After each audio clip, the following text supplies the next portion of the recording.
I'm Tamara, 23 years old, home for spring break from Northwestern. Standing outside my childhood bedroom door, I noticed something wrong. A new deadbolt gleamed above the original doorknob. "Don't go in there," Mom said behind me, her voice too sharp. "It's just for storage now," Dad added quickly, sweat beading on his forehead despite our cool hallway.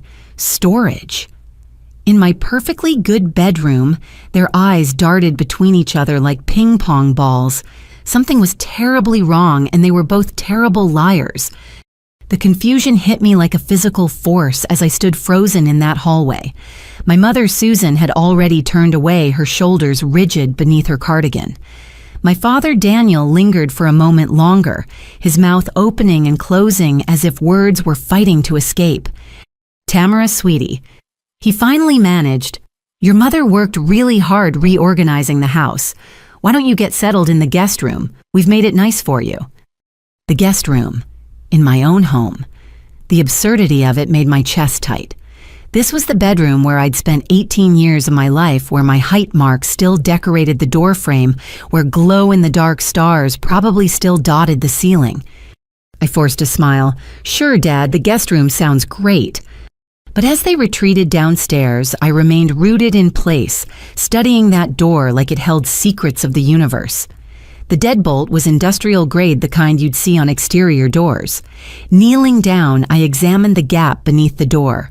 Instead of the usual sliver of light, I saw darkness and what looked like weather stripping, the kind used for soundproofing. My fingers traced the doorframe, finding 3 more locks I hadn't noticed initially. A chain lock near the top, a sliding bolt in the middle, another keyed lock near the bottom. Who needs 5 locks on an interior door? At dinner, the weirdness amplified. Nathan, my 18-year-old brother, pushed his mashed potatoes around his plate without taking a single bite. Every time I mentioned anything about the house, about my room, about being home, his eyes would flick nervously toward our parents.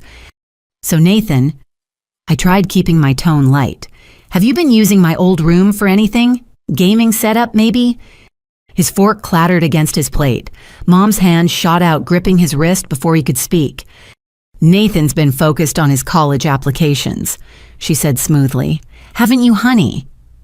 He nodded rapidly like a bobblehead in an earthquake. The dining room felt different too. The wall where my childhood photos once created a chronological journey from baby to high school graduation was now decorated with generic landscape prints. Every trace of my existence near that hallway had been erased. "I'm going to grab some water," I announced, standing abruptly. In the kitchen, I let the faucet run cold while my mind raced. Through the window, I could see into our backyard where Mom's garden grew in neat rows. Everything appeared normal out there. Inside was where the wrongness lived. Returning to the dining room, I caught the tail end of a hushed conversation. Dad's voice carried despite his attempt at whispering, "She's too smart, she'll figure it out." "Not if we're careful," Mom replied. They straightened as I entered, smiles plastered on their faces like masks. After dinner, I helped clear the table, noting how Nathan practically sprinted to his room the moment Mom excused him. Dad disappeared into his home office, and Mom busied herself with dishes, declining my offer to help with unusual firmness. Alone in the living room, I studied the ceiling, mapping the layout of the house above. My bedroom sat directly over Dad's office. If there were new sounds up there, heavy equipment, perhaps he'd hear it first. The revelation came at 10:30 when I ventured to the basement under the pretense of looking for my old yearbooks. The electrical panel, usually ignored behind old coats, had been recently accessed. Fresh labels marked the breakers in Dad's neat handwriting. Most were standard kitchen outlets, living room, lights, master bedroom, but 3 new breakers had been added, all on a separate surge protector line. The labels made my blood run cold. Medical equipment room 1, medical equipment room 2, medical equipment room 3. Medical equipment in my bedroom. My hands trembled as I photographed the panel with my phone. Whatever was happening in that room, it required serious power. The kind of power that hospital machinery demanded, the kind that kept people alive. Back in the guest room, I lay on the unfamiliar bed staring at the ceiling. Every sound from above made me tense. Was that a machine beeping, footsteps, a voice? The puzzle pieces swirled in my mind. The locks, the soundproofing, the medical equipment, the erased photos, Nathan's terror, my parents' guilty behavior. Someone was in my room, someone who needed medical care, someone my parents desperately wanted to keep hidden. But who and why? Sleep eluded me as questions multiplied like cells dividing. By 3 a.m, I'd developed a dozen theories, each more disturbing than the last. Whatever secret my parents were harboring behind that multiply locked door, it was serious enough to transform them into people I barely recognized. The spring break I'd imagined, lazy mornings, mom's pancakes, catching up with high school friends, had evaporated. In its place was a mystery that made my childhood home feel like a stranger's house. Tomorrow, I decided I'd find answers. One way or another, I'd discover what lay behind that forbidden door. Sleep finally claimed me near dawn, but I woke with yesterday's discoveries burning in my mind. The house was quiet. Too quiet for a Saturday morning. No coffee brewing, no dad watching the news, no mom humming in the kitchen. A note on the kitchen counter explained their absence. At book club, back by noon, cereal in pantry, love mom. Book club on Saturday morning. Mom's book club met Wednesday evenings. Had met Wednesday evenings for the past 15 years. Another lie to add to the growing collection. Nathan's door stood ajar, his room empty. His bike was gone from the garage. Perfect. The house was mine to investigate. Dad's office door wasn't locked, an oversight that spoke volumes about their rattled state. His desktop computer would be password protected, but physical documents were what I sought anyway. If my parents were hiding something significant, there'd be a paper trail. The filing cabinet yielded nothing unusual in the front sections. Tax returns, mortgage papers, insurance documents, all boringly normal. But the back section, usually reserved for warranties and instruction manuals, bulged with new folders. My fingers walked through the tabs until I found what I'd been searching for. Credit card statements going back 6 months, far longer than Dad usually kept them. The charges made my stomach drop. Med Supply Direct, $3,412. Comfort Care Solutions, $8,943. Pharmacare Wholesale, $2,318. The list continued, page after page of medical suppliers, pharmaceutical companies, specialized equipment dealers. One receipt detailed the items: adjustable hospital bed with rails, IV pole with multiple hooks, pulse oximeter with continuous monitoring, suction machine, oxygen concentrator, the kind of equipment that transformed bedrooms into miniature intensive care units. Another folder contained delivery confirmations. Every single one showed our address, but the recipient name varied. Sometimes it was S. Chen, Mom's maiden name.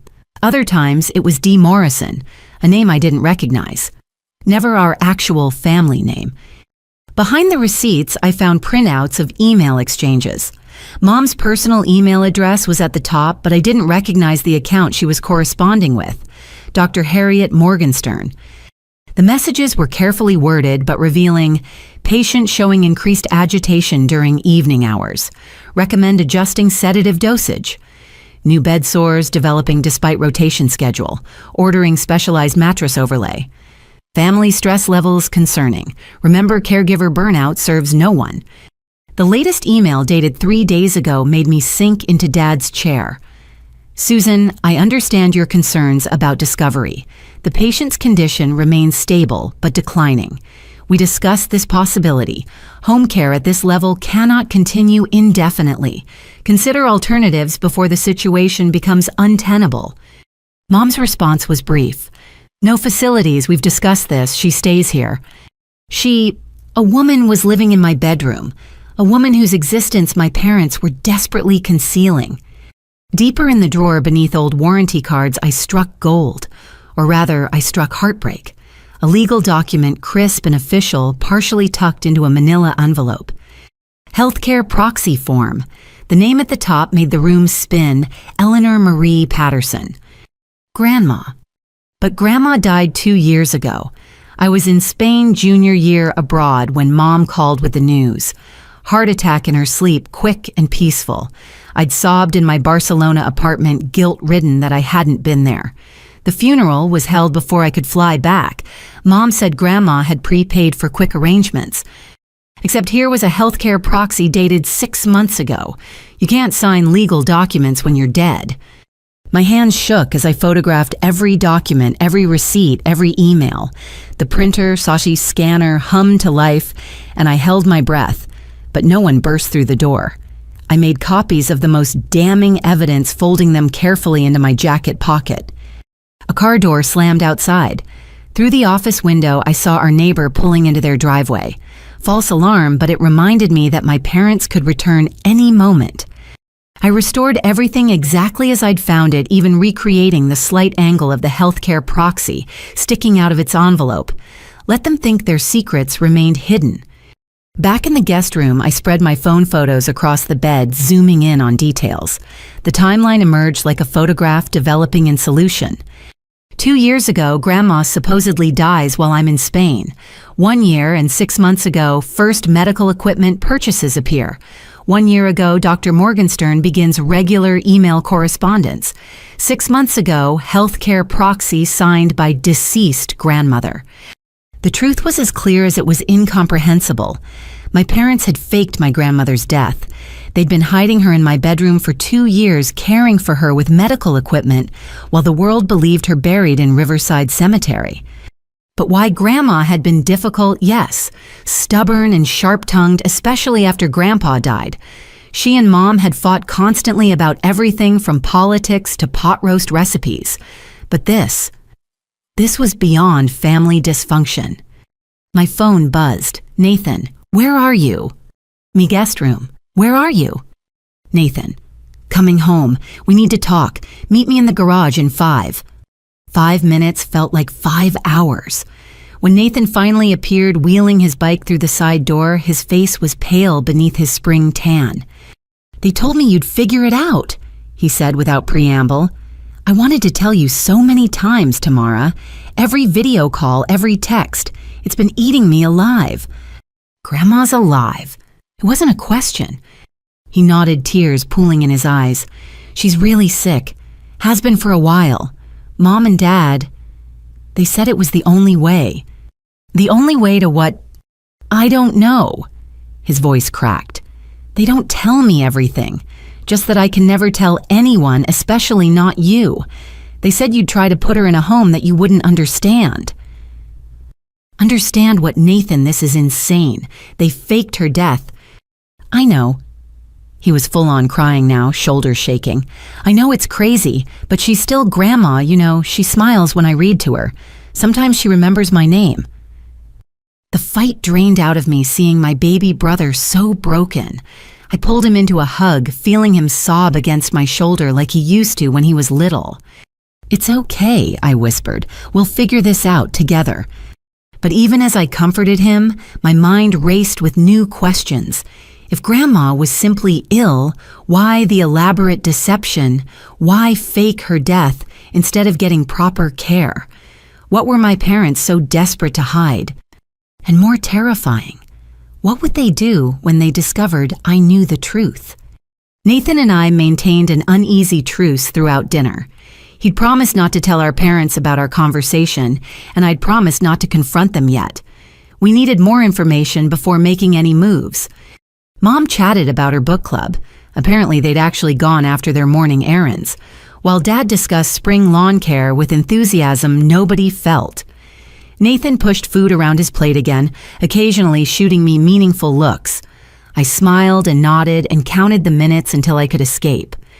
By 11, the house had settled into its nighttime rhythm.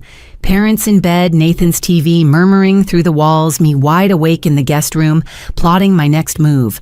I'd just decided to attempt picking the bedroom locks when headlights swept across my window. A car pulled into our driveway, engine cutting off quietly. No doors slammed. Whoever had arrived was trying not to wake anyone. I crept to the window, peeling back the curtain just enough to see. A woman in purple scrubs emerged from a sedan, medical bag in hand. She moved with the confident efficiency of someone who'd made this trip many times before. The side door opened before she could knock. Mom stood there in her robe, hair wrapped in a towel like she'd been waiting. They exchanged whispered words I couldn't catch, then both disappeared inside. This was my chance. I slipped into the hallway, bare feet silent on the carpet. Their voices drifted up from the kitchen discussing medication schedules and something about preventing bed sores. Professional talk, nurse talk. I positioned myself behind the linen closet door, cracked open just enough to give me a view of the hallway. The floorboards creaked as they climbed the stairs. Mom led the way, the nurse following with practiced quiet. At my bedroom door, Mom produced a key ring that would make a janitor jealous. The locks opened in sequence, deadbolt chain, slide bottom lock. Each click echoed in the silent house. She was restless earlier, Mom whispered, kept calling for Harold. That's normal, the nurse replied. The confusion increases at night. We call it sundowning. Grandpa Harold had been dead for 5 years. Grandma calling for him meant her mind was slipping backward through time. The door swung open, revealing glimpses of blue light from medical equipment. Machines beeped in steady rhythm. The nurse entered, first Mom hovering at the threshold.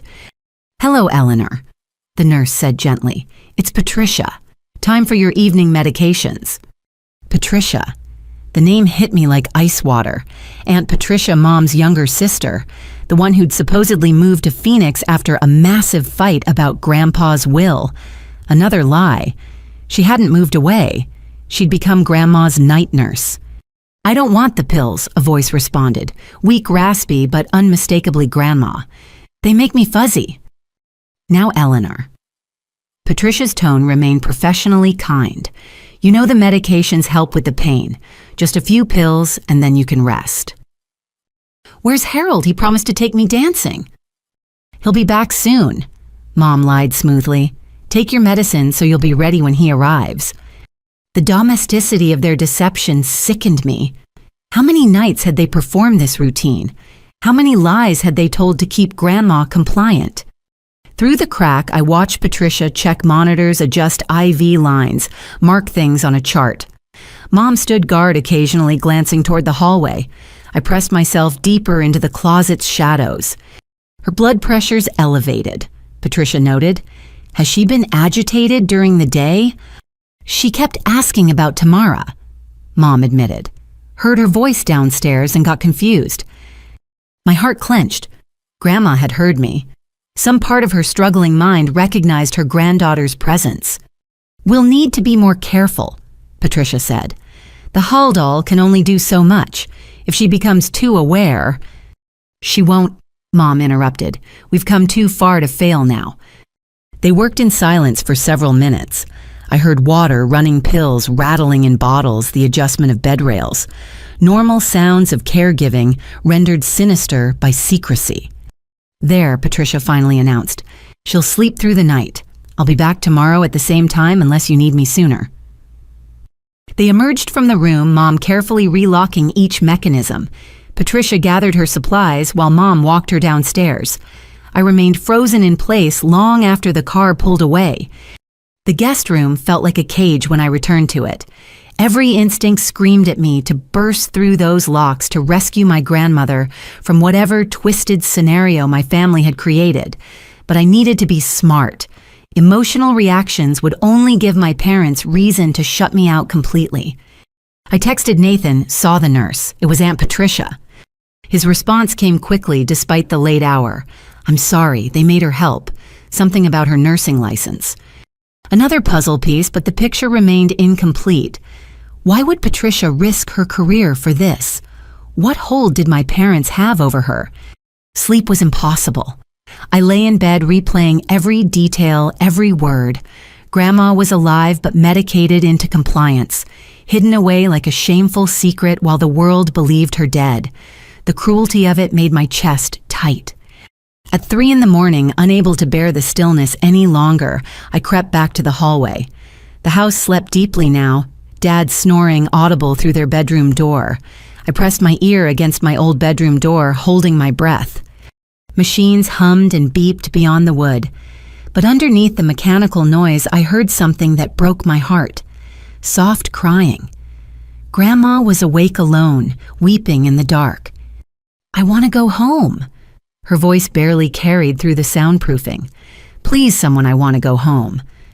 She was home, in the house where she'd raised her daughters, where she'd baked cookies for her grandchildren, where she'd mourned her husband.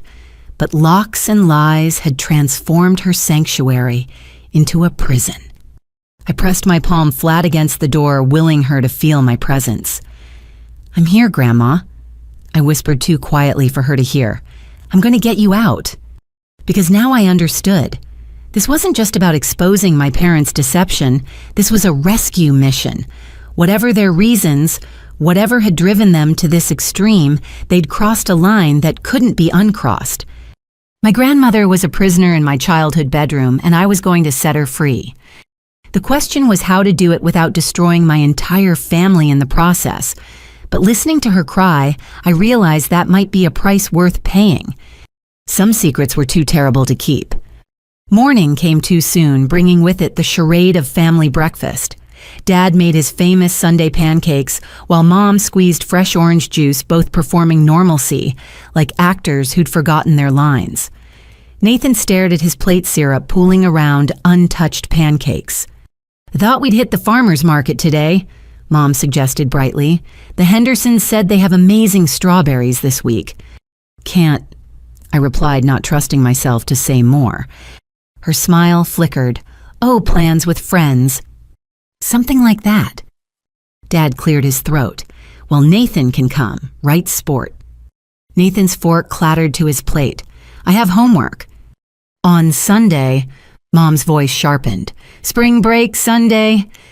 The tension stretched until Dad laughed forcefully. "Let the kids be Susan. Remember when we were that age?" But Mom's eyes stayed on Nathan, reading his discomfort like a familiar book. I excused myself before the interrogation could begin, knowing I was leaving my brother in the hot seat, but needing him rattled enough to talk. I found him an hour later in the garage, his bicycle turned upside down while he adjusted the chain, his safe space where he'd always retreated when life got complicated. "We need to talk," I said, closing the door behind me. "I can't." He didn't look up from his work. "You don't understand what they'll do." "What? Who will do, Mom and Dad? They're not going to hurt you, Nathan." His hand stilled on the bike chain. "Not hurt, but my college fund my entire future. They made it very clear what happens if I tell anyone." "They threatened you." A bitter laugh escaped him. "Not threatened. Explained. Very reasonably. How Grandma's Social Security still comes in. How her pension from Grandpa's job still deposits monthly. How that money's been going into my college account. The implications hit me like a physical blow. Fraud. Federal fraud. My parents hadn't just faked a death, they'd been stealing from the government for 2 years. "Nathan," I knelt beside him, forcing him to meet my eyes. "This is bigger than college money. This is criminal." "You think I don't know that—" Tears streamed down his face, dropping onto the garage floor. "You think I haven't been sick about it every single day. But what am I supposed to do? I'm 18 tomorrow. They're my parents. And Grandma, she needs help. She needs proper help, in a facility with real doctors, not hidden away like some shameful secret." She had real doctors. The words exploded out of him. At first, when she started forgetting things, mixing up names, they took her to specialists, tried medications, but then what? He wiped his nose with his sleeve, looking younger than his 18 years. Then they found out about the money. Grandma had been planning something. Mom found documents, a new will. She was going to leave everything to some medical research place, cut the whole family out. Another piece clicked into place. When was this? Right before her death. Mom went crazy.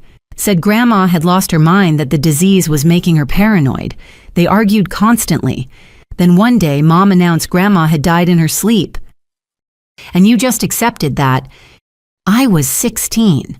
What was I supposed to do? Mom said it was what Grandma would have wanted to be remembered as herself, not some confused old woman. Said the disease had already killed the real her. I sat back on my heels, processing. but she didn't have the disease bad enough to die, so they just kept her. Nathan nodded miserably. It started as temporary, just until they could figure out the legal stuff. Mom kept saying 1 more month and then another. Before we knew it, a year had passed, then 2, and now they're trapped in their own lie. We're all trapped. His voice broke completely. I help take care of her tomorrow. After school, I sit with her, read her the newspaper, play her favorite songs. Sometimes she knows me, calls me her handsome grandson. Other times she's scared and confused and drugged. The drugs help. She gets so agitated without them, tries to leave to call people. Last month, she somehow got to the window and started screaming for help. If the neighbors had heard, maybe they should have. Nathan's face went white. You don't mean that.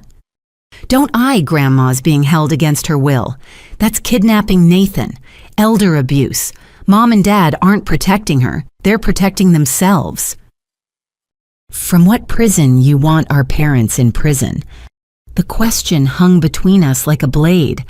Could I send my own parents to jail, destroy Nathan's future, shatter our family beyond repair? I want Grandma free, I said finally, whatever that takes. Nathan stood abruptly, knocking over his bike tools. You've been gone, Tamara. Off at your perfect college with your perfect life. You don't know what it's been like here, watching her fade day by day, seeing Mom cry every night. Dad started drinking again. Did you know that Patricia barely speaks to anyone anymore? We're all broken. That's not my fault. No, but fixing it isn't your job either. Just leave it alone, please. 1 more year and you'll graduate, get a job somewhere far away. You never have to come home again if you don't want. Just don't destroy everything on your way out. And Grandma, she just stays locked up until she actually dies. Nathan's shoulders slumped. She's dying anyway. The doctors said 2 years at most. She's 83 tomorrow. Even without the dementia, she's not exactly running marathons. That's not the point, and you know it. Then what is the point?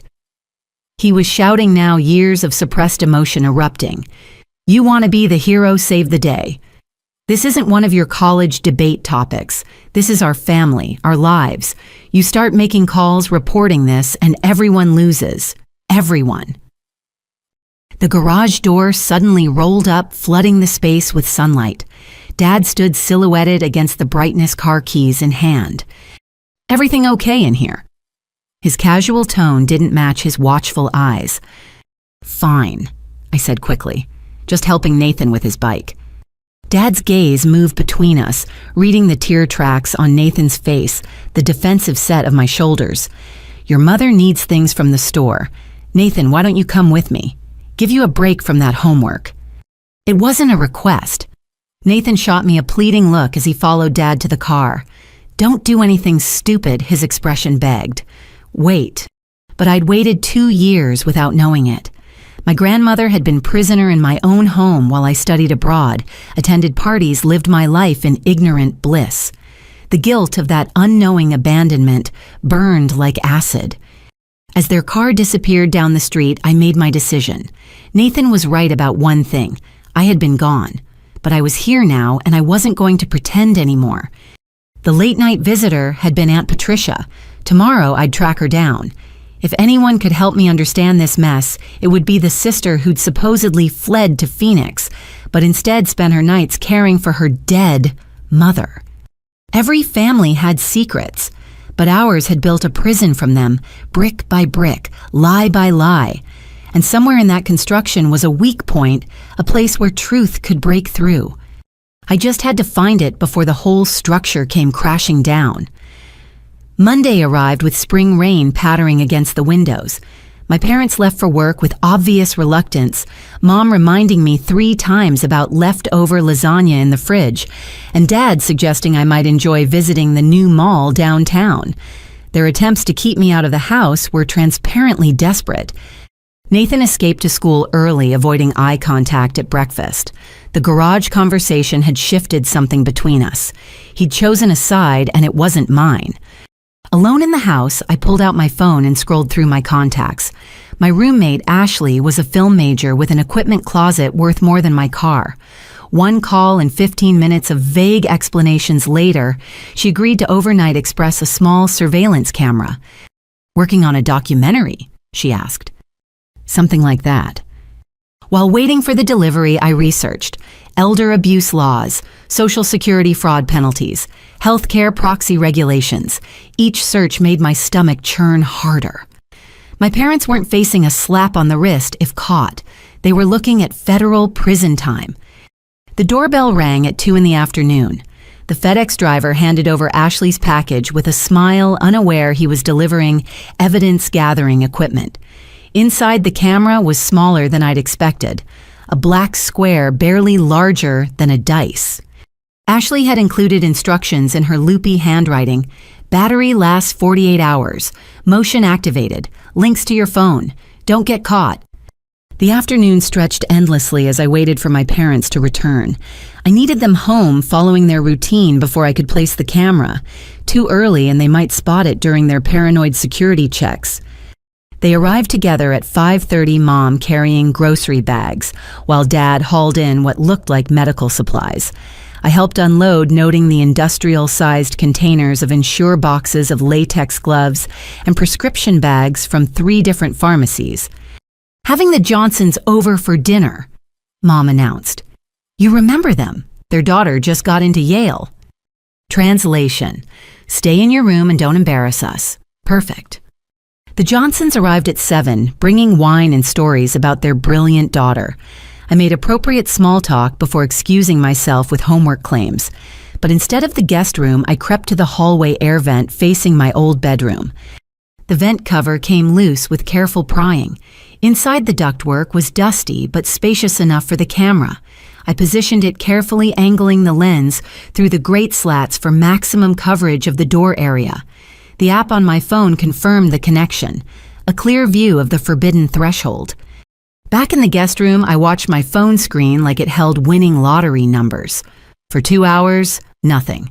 Then at 9:43, movement. Mom appeared first, checking over her shoulder before producing her ring of keys. Dad followed with a dinner tray.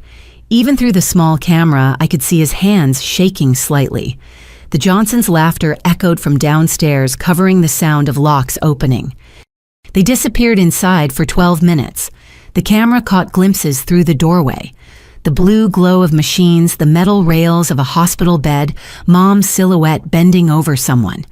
When they emerged, Dad was crying. "She knew me tonight," he whispered.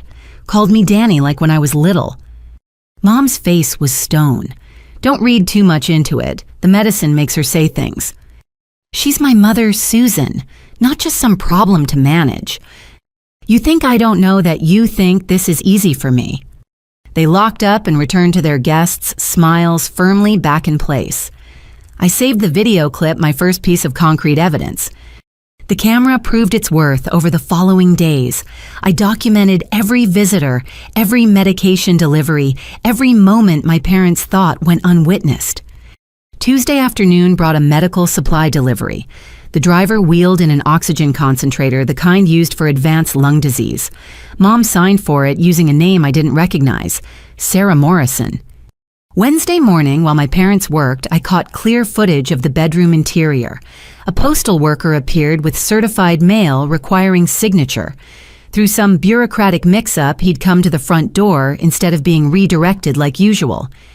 "Eleanor Patterson," he called out, checking his tablet. "Need a signature for pension documentation." I signed for my dead grandmother, my hand surprisingly steady. The manila envelope contained quarterly statements from Grandpa's union pension. $62,000 deposited year to date into an account I'd bet wasn't in Grandma's name anymore. But Thursday night brought the most damning evidence. The camera alert chimed at 1 in the morning. On screen, a man in an expensive suit argued with my parents in the hallway. Even through the phone's small speaker, his anger was palpable. "This has gone too far," he hissed. 2 years, Susan. You promised it would be temporary." "Keep your voice down," Mom snapped. "You want the whole neighborhood to hear." "Maybe they should." Maybe someone needs to stop this insanity. Dad stepped forward. You're in this too, Marcus. Don't pretend you're innocent. Marcus, the family lawyer, the one who'd supposedly handled Grandma's estate after her death.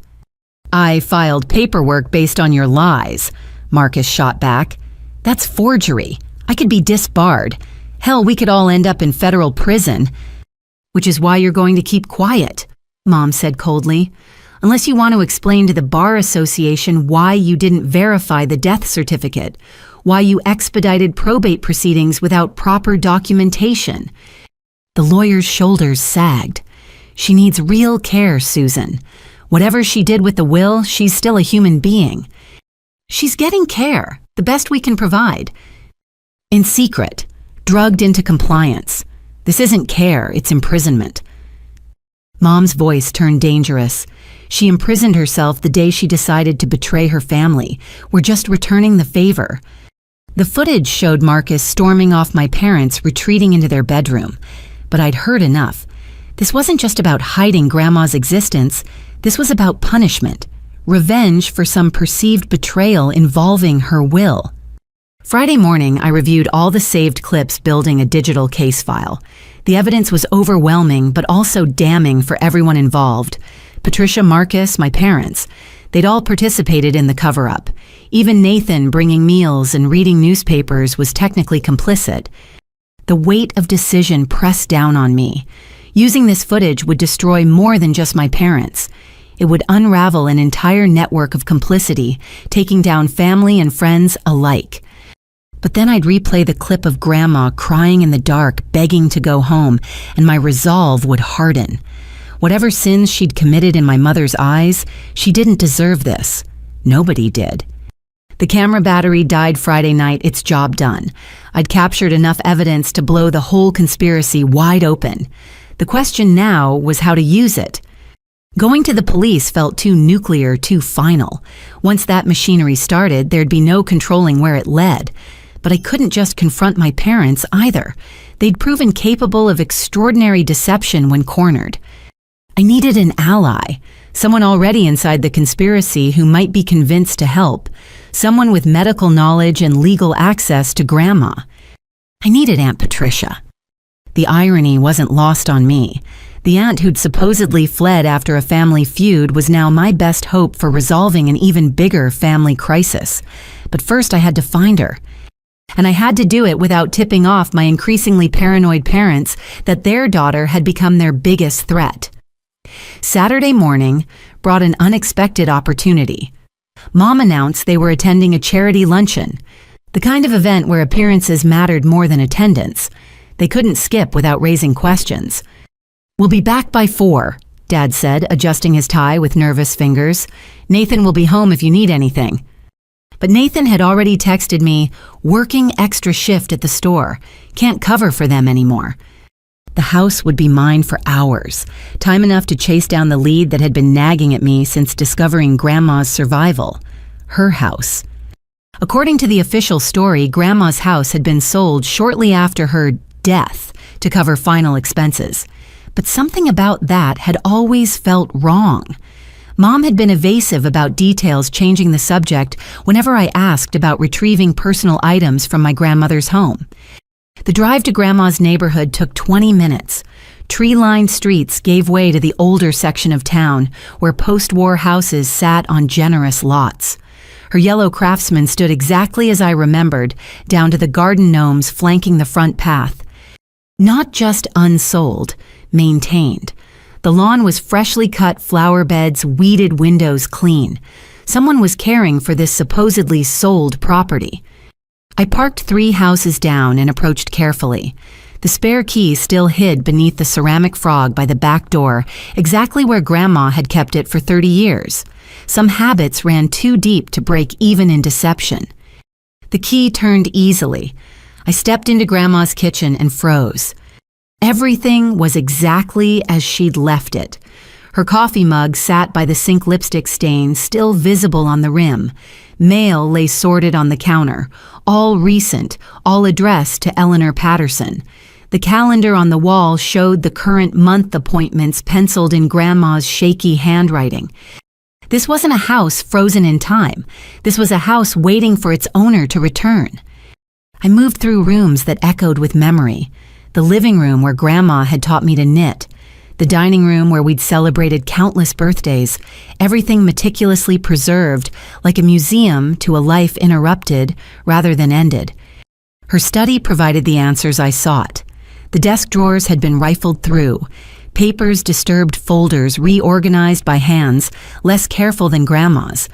But they'd missed the false bottom in the filing cabinet, the hiding spot Grandpa had built during his suspicious years. Inside lay treasure financial documents, investment portfolios, property deeds. Grandma hadn't just been comfortable, she'd been wealthy. Stocks in pharmaceutical companies that had exploded in value, real estate holdings across 3 states, patents for medical devices Grandpa had invented still generating royalties. The numbers made me dizzy. Conservative estimate put her net worth at over $12 million. No wonder Mom had panicked about the will. This wasn't about losing an inheritance. This was about losing a fortune. A leather journal caught my eye hidden beneath the financial papers, Grandma's private thoughts in her careful script. I flipped to the entries from 2 years ago, just before her death. March 15th. Visited lawyer today. Mr. Chen drew up the new will as requested. Susan won't be happy, but I can't stand by and watch her greed corrupt the family. The money has changed her, changed them all. Better it goes to research than feeding their material obsessions. March 18th. Susan found the draft will in my purse. The confrontation was horrible.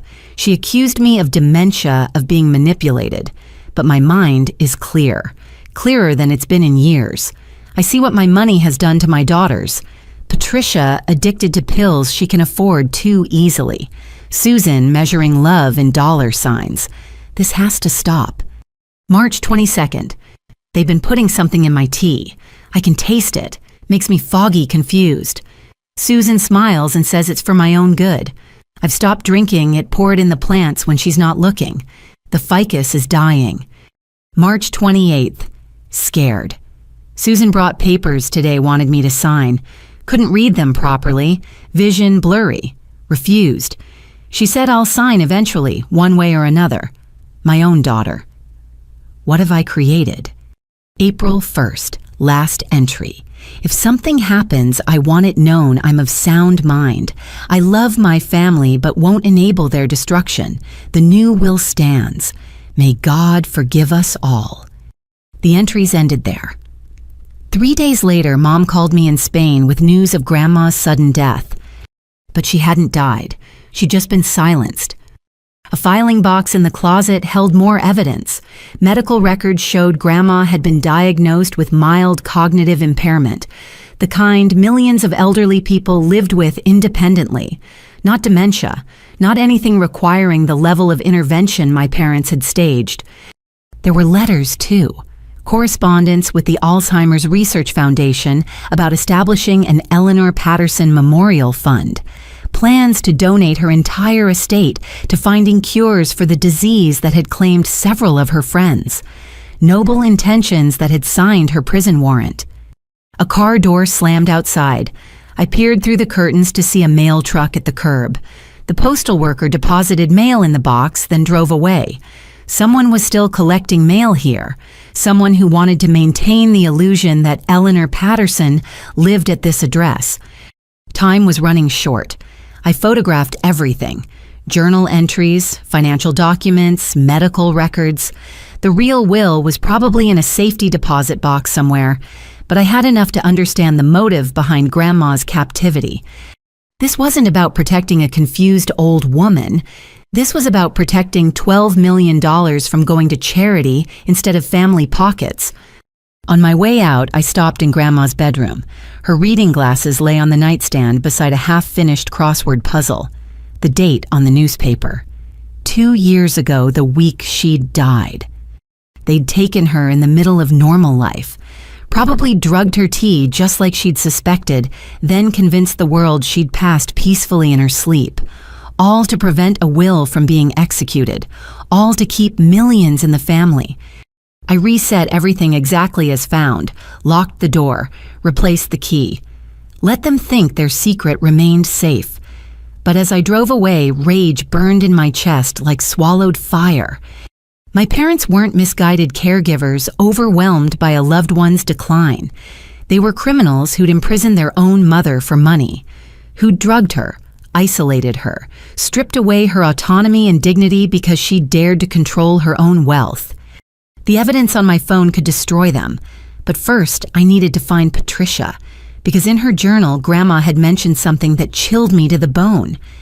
Patricia's pill addiction, the leverage my parents might hold over their medical professional sister, the reason a trained nurse would participate in this nightmare. Every thread I pulled revealed new horrors, but I was done being the ignorant daughter, the convenient absence. Grandma had wanted her money to serve a purpose beyond family greed. The least I could do was honor that wish, even if it meant burning down everything my parents had built on the foundation of her captivity. Finding Dr. Harriet Morgenstern proved easier than expected. A simple search revealed her practice, a concierge medical service specializing in discreet home health care for discerning families. The website reeked of money and secrets. I called Monday morning, adopting my most professional voice. "Hello, I'm Tamara Morrison, a medical student at Northwestern doing research on home-based elder care.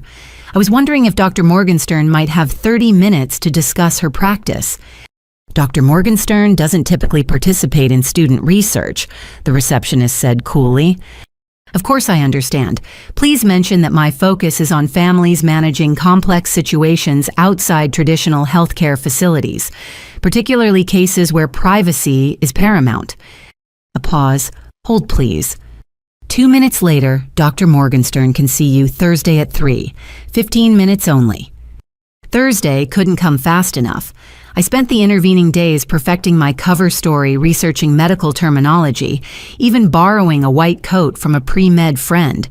If I was playing a medical student, I'd be convincing. The practice occupied the top floor of a gleaming medical building downtown. Everything whispered expensive, from the marble floors to the original artwork.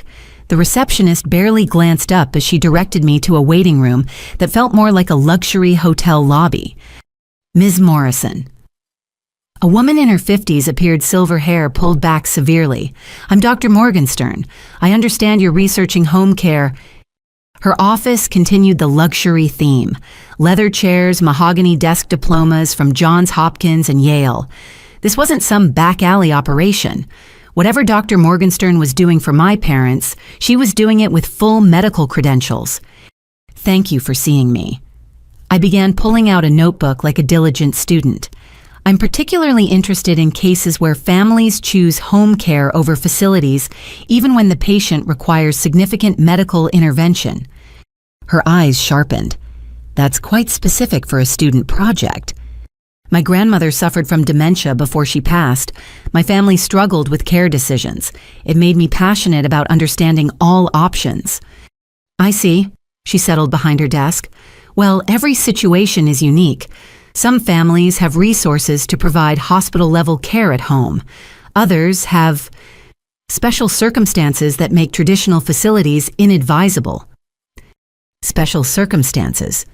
Privacy concerns, public figures who can't risk media attention, families with complicated dynamics where facility staff might not understand the full picture. I scribbled notes playing my role. How do you handle situations where family members disagree about care? In my experience, the family member with medical power of attorney makes decisions, though sometimes— She paused, choosing words carefully. "Sometimes families present unified fronts that mask deeper conflicts." That must put you in a difficult position. My obligation is to my patient, but defining their best interest can be complex when family dynamics are involved. Time to push. Have you ever encountered situations where you suspected the care wasn't entirely voluntary? Her expression cooled. "What exactly are you researching, Ms. Morrison?" "Just theoretical scenarios. For instance, if an elderly patient with mild cognitive impairment was being kept at home against their wishes, how would a physician navigate that ethically? That would be elder abuse. Any physician would be mandated to report it." Even if the family had power of attorney, even if they claimed it was for the patient's own good. She stood abruptly. I think we're done here. Your research seems to be veering into legal territory better suited for law enforcement than medical students. I'm sorry if I've overstepped. It's just, in my research, I've come across mentions of your work with the Chen family. Their approach to home care seems particularly comprehensive. The name hit like I'd hoped. Her face went pale knuckles white as she gripped the desk edge. Who are you? She whispered. Someone who knows Eleanor Patterson didn't die 2 years ago. Someone who knows you've been treating her in secret, keeping her drugged and compliant, while her family steals her money. She sank back into her chair. You're the granddaughter, Tamara.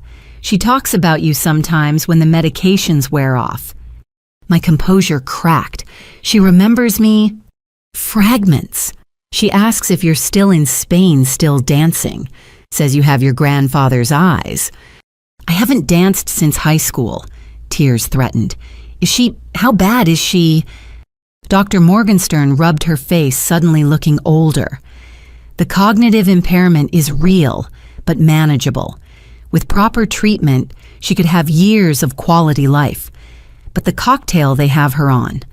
Benzodiazepines, antipsychotic sedatives.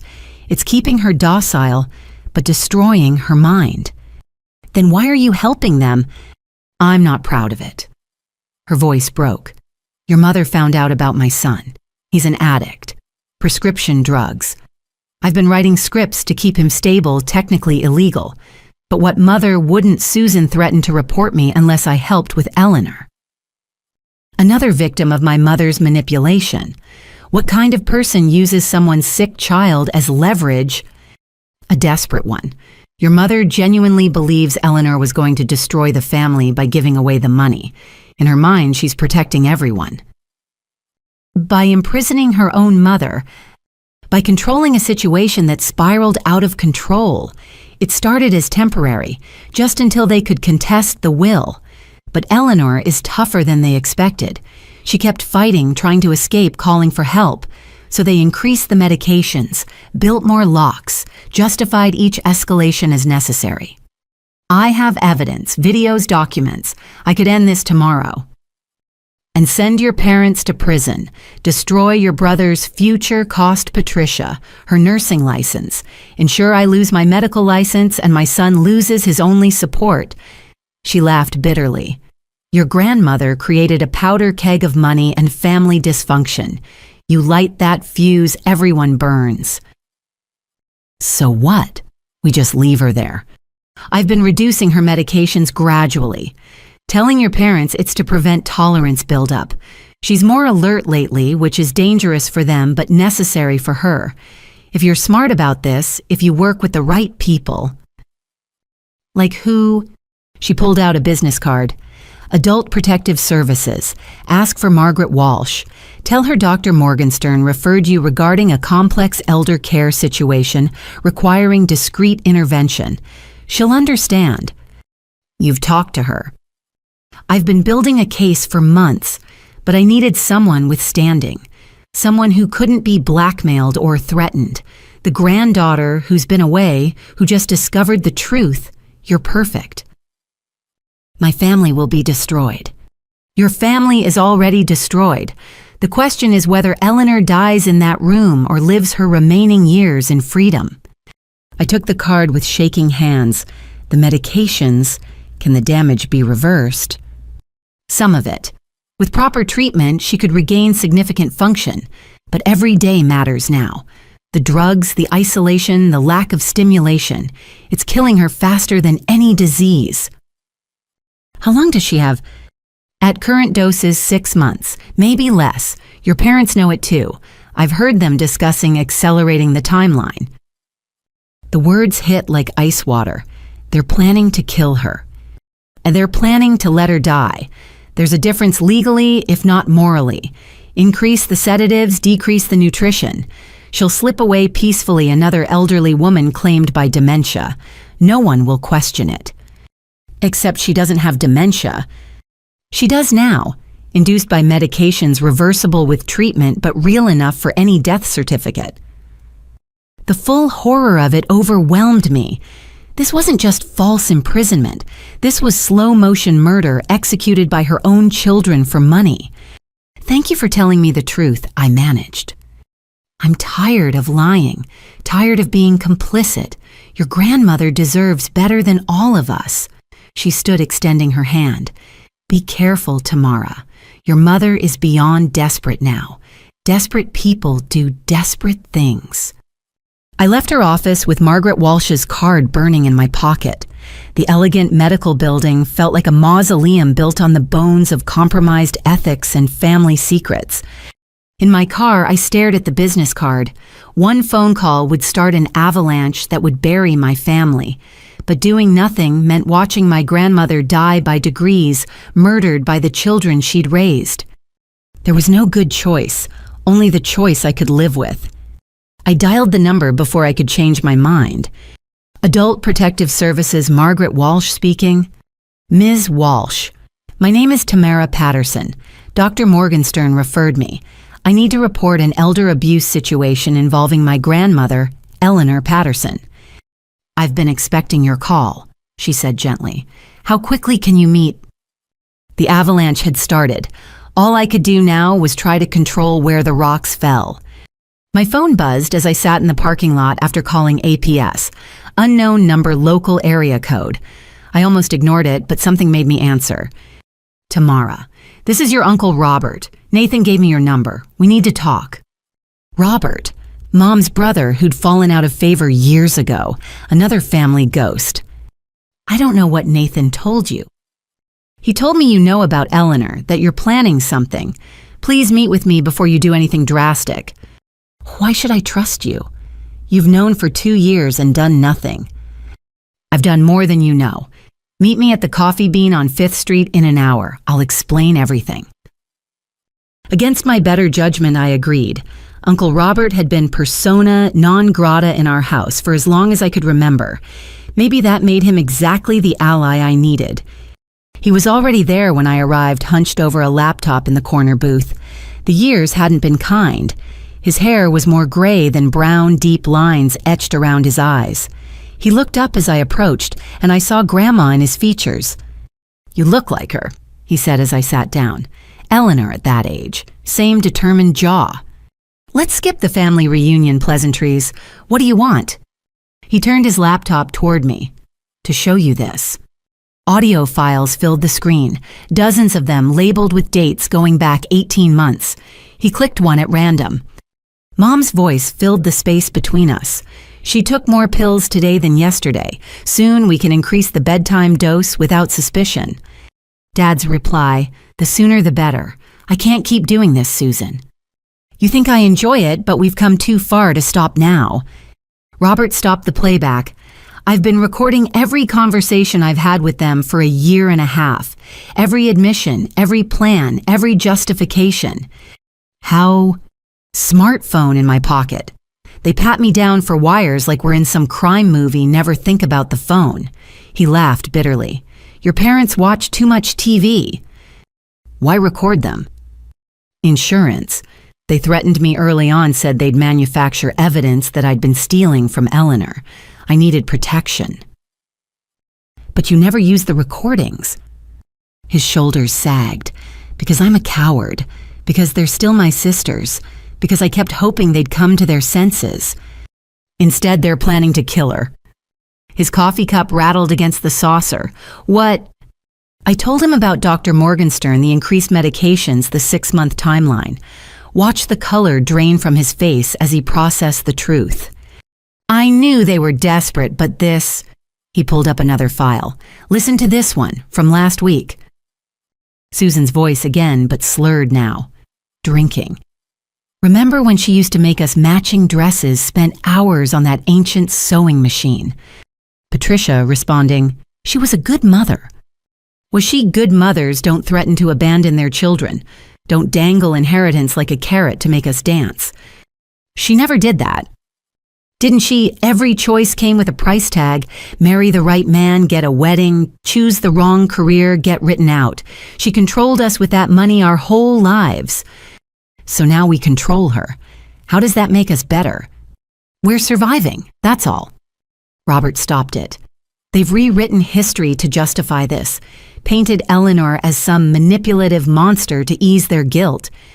Was she, he considered carefully, complicated? Like all of us, she had strong opinions, high expectations, but manipulative, no. She wanted us to earn our way, not just inherit. Susan never forgave her for that. Tell me about the will, the real one. Eleanor had been planning it for years, setting up the research foundation, structuring charitable gifts. She wanted the money to mean something beyond family wealth. And Mom found out. Eleanor made the mistake of telling Susan, hoping she'd understand. Instead, Susan saw it as betrayal, accused Eleanor of loving strangers more than her own family. Did she? Robert's eyes were sad. She loved us enough to not want money to destroy us. Look how that turned out.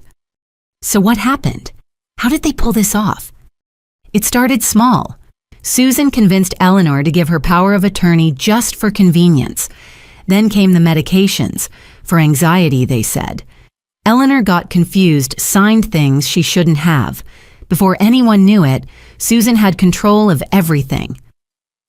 And the death? Carefully orchestrated. Death certificate signed by a doctor who owed Susan favors. Cremation rushed through. Memorial service with a closed casket. By the time I suspected something, Eleanor had been dead for weeks. How did you find out? Accident. Saw Patricia's car at the house at 3 a.m. Investigated and heard Eleanor's voice through the window. Almost had a heart attack myself. Why didn't you call the police? With what proof? My word against theirs, plus. He looked ashamed. They offered me money, a cut of Eleanor's estate to stay quiet.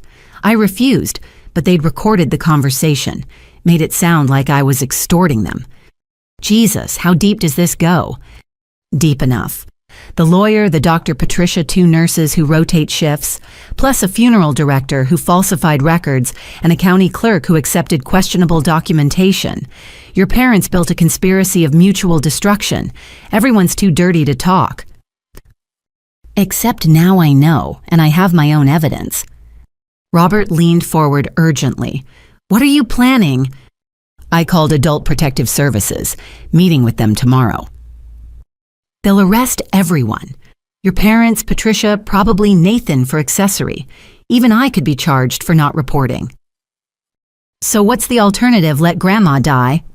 I have a different plan. He pulled up a document on his laptop. Legal papers. I've been working with a lawyer in another state, someone with no connection to the family. I read quickly. Petition for emergency guardianship, motion to invalidate power of attorney, request for immediate removal to protective custody. This bypasses criminal charges, I asked. Initially, frames it as a family dispute over care rather than criminal conspiracy. Gets Eleanor out first, deals with consequences later. My parents will fight. With what their recordings of me prove their guilt. My recordings prove their intent. Your evidence proves current abuse. We file simultaneously in court and with APS. Coordinated strike they can't counter. And then Eleanor decides, press charges or not, reconcile or not, but alive and free to make that choice. It was elegant in its simplicity. Use the system against them just as they'd used it against Grandma. But something nagged at me. Why now? Why help me when you wouldn't act alone? Because you're clean. No money taken, no threats made, no blackmail material. You're the only one who can do this without ending up in handcuffs yourself. So I'm your way to save yourself. You're my way to save my mother. The rest is just survival. I studied this uncle I barely knew. Flawed, compromised, but ultimately trying to do right. Maybe that was the best any of us could manage in this mess. What do you need from me? Relief flooded his face. Everything you've gathered. Documentation, recordings, photos. We build an airtight case. File Monday morning before they know what hit them. That's 4 days away. What if they accelerate their timeline? Then we accelerate ours. But this has to be done right. One shot at surprise. Fail and they'll move her somewhere we'll never find her. He was right. I'd been operating on emotion, ready to burn everything down. But Grandma needed surgery, not amputation. Precision, not destruction. Okay, we do it your way. But if anything happens to her in the next 4 days, it won't. I'll increase my visits, keep them off balance. You gather everything we need. Monday morning, we save her. We spent another hour planning exchanging secure contact information, establishing codes in case phones were compromised. The paranoia was justified. We were planning a coup against desperate people with everything to lose. As I left the coffee shop, Robert called out softly, "Tamara, thank you for being the person I couldn't. Save the gratitude until she's actually free." But his words stayed with me as I drove home. Everyone in this tragedy had failed Grandma in different ways. The children who imprisoned her, the brother who stayed silent, the granddaughter who stayed away. Now we had one chance at redemption, one carefully orchestrated moment to undo 2 years of horror. Monday couldn't come fast enough. Friday night, I made my move. During dinner, I dropped my bombshell with calculated calm. I know about Grandma. The silence that followed could have choked us all. Mom's fork hovered halfway to her mouth. Dad's wine glass tilted dangerously. Nathan looked like he might bolt from the table. "I don't know what you think you know," Mom began, but I cut her off. "I know she's upstairs. I know you've been keeping her here for 2 years. I know about the drugs, the doctors, the money." I kept my voice steady. "And I want to help." "Tamara, sweetheart, you don't understand." "I understand perfectly. Grandma was going to give away millions. You stopped her. Honestly, I'm impressed." The confusion on their faces was almost comical. This wasn't the confrontation they'd prepared for. "You're impressed," Dad ventured. $12 million, I'd have done the same thing. That money belongs to our family, not some random charity.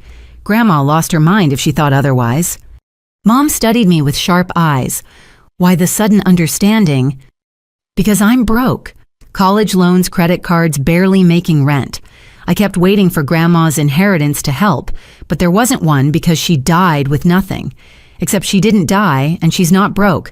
That money could save all of us. "It's not that simple," Mom said carefully. "Sure it is. She's old, confused, dying anyway. We're young, with our whole lives ahead. The math is easy." Nathan looked horrified. "Tamara, what are you saying?" "I'm saying I want in. You need help. I can see it. You're both exhausted. Let me take some shifts. I helped with Grandpa when he was sick. Remember, I know how to manage medications, change bedding, all of it."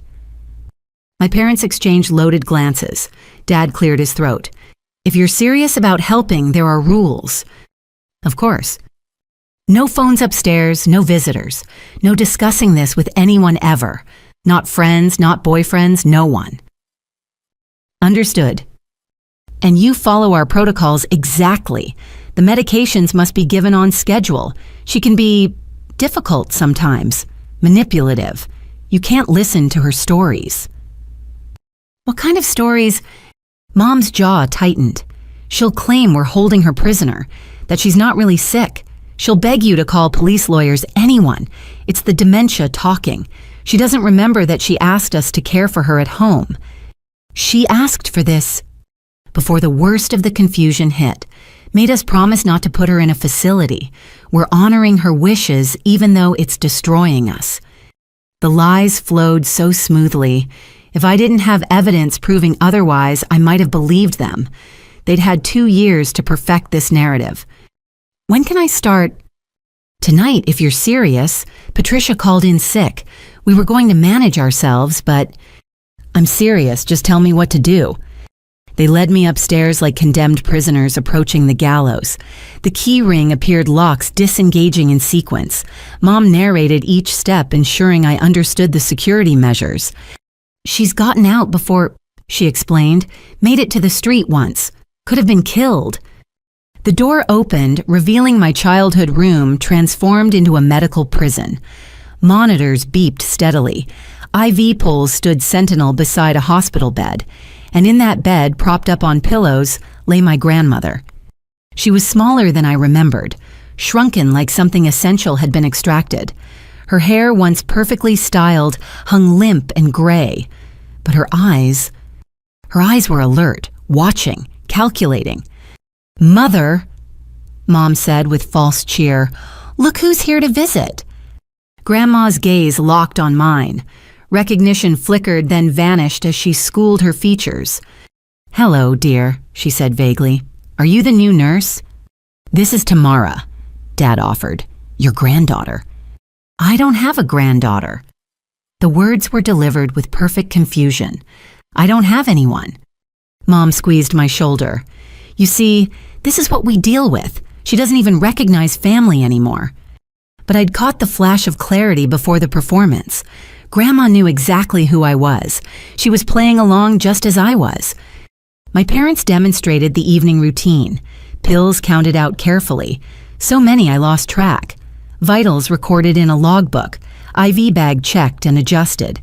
They moved with practiced efficiency, but exhaustion showed in every gesture. "She needs to use the bathroom every 2 hours," Mom instructed. "There's a portable commode, but she insists on walking to the ensuite. Don't let her lock the door." "What about food?" "Protein shakes mostly. Some soft foods if she's cooperative. Everything's labeled in the mini fridge." They covered more details, which alarms meant what emergency numbers, what to do if she became agitated. Through it all, Grandma lay passive, occasionally mumbling about people long dead. Finally, my parents prepared to leave. Mom hesitated at the door. "Are you sure about this? It's not easy watching someone you love disappear." "I'm sure. Get some rest. You look like you need it." They left reluctantly, footsteps fading down the hallway. I waited, counting to 100, then turned to the bed. "They're gone," I whispered. Grandma's eyes snapped into focus. "Tamara, my God, Tamara, you came back." I rushed to her side, grasping her hands. They felt like bird bones wrapped in tissue paper. "I'm here, Grandma. I'm so sorry. I didn't know." They told everyone I was dead. Her voice was rusty but clear. "My own children killed me off like an inconvenience." "How long have you been pretending to be worse than you are?" "Months. Learned if I act confused, they give me fewer drugs. Easier to think, to plan." She gripped my hands with surprising strength. "But I'm so tired, sweetheart. So tired of fighting." "I'm getting you out. Uncle Robert and I have a plan." "Robert knows. He's been building a case. Monday morning we file papers. Emergency guardianship removal from the home. It's all arranged." Tears slipped down her cheeks. "Monday, 3 more days." "Can you make it 3 more days?" "I've made it 2 years. What's 3 more days?" But her bravado cracked. "They're increasing the medications. Susan mentioned something about smoothing the transition. I think they mean to finish this soon." "Then we'll be faster. I'll take as many shifts as they'll give me. Replace the pills with vitamins if I can. Keep you strong." "Dangerous if they catch you." "They won't. I'm playing the greedy granddaughter here for my cut of the money. They believe it because it fits their world view." "My money," she laughed bitterly, "always comes back to money. I should have given it all away years ago." "You tried. That's what started this." "No. What started this was my failure as a mother. I raised daughters who value wealth over love, control over compassion. This is my fault." "Grandma, no, they made their choices. With the values I instilled, every time I used money as reward or punishment, I taught them it mattered more than anything else. Now look where we are." We talked for an hour, me updating her on the plan, her filling in gaps about the past 2 years. The drugs had stolen much of her memory, but she remembered the fear, the confusion, the growing realization that her children intended to keep her forever. "There's a safe," she said suddenly, "in the basement, behind the water heater. Combination is your grandfather's birthday backwards." "What's in it?" "Truth. documents, recordings. I wasn't always as confused as they thought. My phone buzzed, text from Mom. "How's everything going?" "I have to respond," I told Grandma. "They're checking on me." "Go, play your part, I'll play mine." I typed back, "Fine, she's sleeping. This is harder than I thought." "Mom, it doesn't get easier. Thank you for helping." The irony burned, thanking me for helping imprison the woman who'd helped raise me, but I sent back heart emojis and reassurances playing the dutiful daughter. The night stretched endlessly. I gave Grandma her scheduled medications, but palmed half the pills, flushing them later. Checked her vitals, adjusted her position to prevent bed sores, helped her to the bathroom. All while maintaining the charade for the cameras I assumed were watching. Around 3 a.m., she dozed fitfully. I sat beside her, holding her hand, planning our next moves. 3 days felt like an eternity when each hour brought new dangers. But we'd endure, we had to. Because Monday would bring either liberation or catastrophe, and I was done letting my family choose which. Saturday morning arrived with Mom bustling into the room at 7 sharp checking monitors and logs with suspicious eyes. I'd been careful to document everything exactly as instructed, even noting Grandma's confused rambling about wanting to go dancing with Harold. "How was the night?" Mom asked, feeling Grandma's forehead. "Challenging. She kept trying to get out of bed around 4. Thought she was late for work. The office closed 20 years ago." Mom sighed theatrically. "Did you give her the morning medications?" "Was waiting for you. Wanted to make sure I had the doses right." This earned an approving nod. "Smart. Let me show you again." We went through the pharmaceutical ritual together. 15 different medications, some crushed into applesauce, others given by IV. I memorized each one. Haldol for agitation, Ativan for anxiety, Seroquel for delusions. A cocktail designed to create the very symptoms they claim to treat. "I can take tonight's shift too," I offered casually. "Let you and Dad have a date night." Mom's eyes narrowed slightly. "That's generous. What about your friends? I thought you had plans." "They'll understand. Family comes first." She studied me like a puzzle with missing pieces. "We'll see. Your father wants to discuss some financial matters with you anyway." After she left, I whispered to Grandma, "She's suspicious." "Susan was always the smart one," Grandma murmured back. "Be careful." The day passed in a strange dance of deception. I played attentive granddaughter while secretly documenting everything. My phone hidden in my pocket recorded conversations. When alone, I photographed medical charts, medication logs, financial documents carelessly left on the dresser. The dresser yielded an unexpected treasure. Marcus's business card with handwritten notes on the back. Estate liquidation pending. Swiss accounts established. Transfer timeline dependent on final disposition. They weren't just stealing her money. They were moving it offshore, preparing for the moment when Grandma's death became real and the estate could be fully plundered. That afternoon, while my parents attended Nathan's baseball game, I descended to the basement. Grandma's directions were precise. Behind the water heater, a section of paneling that looked solid but pushed inward when pressed. The safe was small, built into the foundation itself. Grandpa's birthday backwards 451-1291. The lock disengaged with a satisfied click. Inside lay Grandma's counter-conspiracy, a digital recorder, the kind journalists use, dozens of micro SD cards labeled with dates, and a letter in her shaking handwriting. "To whoever finds this, I am Eleanor Patterson. As of this recording, I am being held against my will by my daughters Susan and Patricia. They have falsified my death and are systematically drugging me to steal my estate. The recordings contained here document their crimes.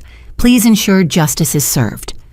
I pocketed everything, carefully resetting the panel. These recordings would be crucial. Grandma's own testimony when she was still clear-minded enough to plan resistance. Back upstairs, I found Nathan in the kitchen, still in his baseball uniform. His face was drawn with exhaustion. "How can you help them?" he asked without preamble. "I thought you were going to save her." "I am saving her, but not by storming in like an idiot. They need to trust me first." Trust. He laughed bitterly. Nobody in this family knows what that means anymore. Nathan, I need you to keep quiet for 3 more days. Can you do that? Why 3 days? Because that's when everything changes. But if you warn them, if you give any sign, I won't. I'm done being their accomplice. He looked older than 18, aged by secrets and guilt. Just promise me you'll try to save them too. They're still our parents. I'll do what I can. But even as I said it, I wondered if saving everyone was possible. Some choices carved consequences in stone. That evening, Dad cornered me in his office. Financial documents spread across his desk like evidence of prosperity. Investment accounts, property deeds, bank statements, all built on stolen wealth. Your mother says you want to be more involved, he began carefully. I want to help the family. And yourself? I met his gaze steadily. I won't pretend I'm not interested in my future. Grandma would have wanted us provided for. Yes, she would have. His relief was palpable. Greed, he understood. There are aspects of the situation you need to comprehend, legal complexities. Like the fact that she's been dead for 2 years, but her accounts are still active. His face went carefully neutral. Among other things, your mother and I have worked hard to preserve the family assets. It hasn't been easy or pleasant. I'm sure it hasn't, but the result is what matters, right? Grandma's money staying where it belongs. Exactly. He pulled out a folder. There are documents you'll need to sign, privacy agreements, some power of attorney transfers, standard family protection measures. I pretended to read while actually memorizing. These weren't protection measures. They were incrimination devices. Sign these, and I'd be as legally compromised as everyone else. I'll need to review these with a clear head, I said finally. Maybe tomorrow. Of course. But Tamara. His voice carried warning. Once you're in, you're in. No backing out, no second thoughts. We've all sacrificed too much to have someone develop a conscience now. I understand perfectly. That night's shift brought new revelations. I finally had a chance to listen to Grandma's recordings. Her voice from 2 years ago was stronger, clearer, filled with righteous anger. March 10th. Susan came again today about the will. She cannot accept that I want the money used for research. What about your grandchildren, she keeps asking, as if Nathan and Tamara need millions to be happy, as if wealth hasn't already poisoned this family enough. March 15th. They've been medicating me. I can feel it. The fog, the confusion. But I'm documenting everything. If something happens to me, these recordings will prove the truth. March 20th. I overheard them planning. They mean to declare me incompetent, take control of everything. My own children plotting like thieves. Harold would be heartbroken. March 25th. This is my last recording. They're moving me somewhere tomorrow. I don't know where. If you're hearing this, please help me. I'm not sick. I'm not dying. I'm just inconvenient. The recordings painted a clear picture of premeditation. This wasn't a family overwhelmed by caregiving. This was a calculated kidnapping documented by the victim herself.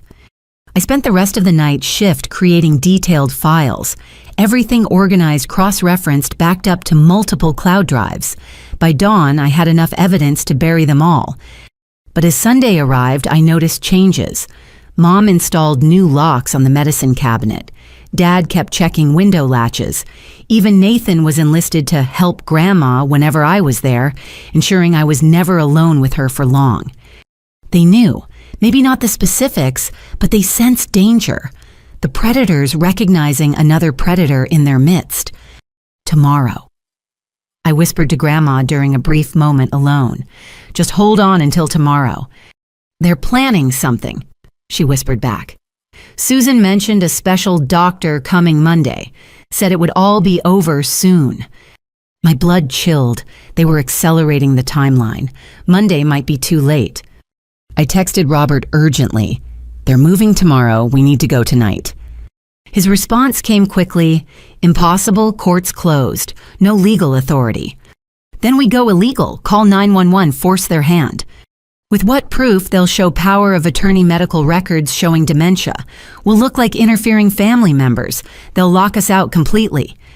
He was right. The system they'd corrupted would protect them until we could legally challenge it. But that meant surviving another night, another day with Grandma's life hanging by pharmaceutical threads. New plan, I texted. I'm staying with her tonight, all night. Whatever they're planning, they'll have to go through me. Dangerous. What if they drug you too?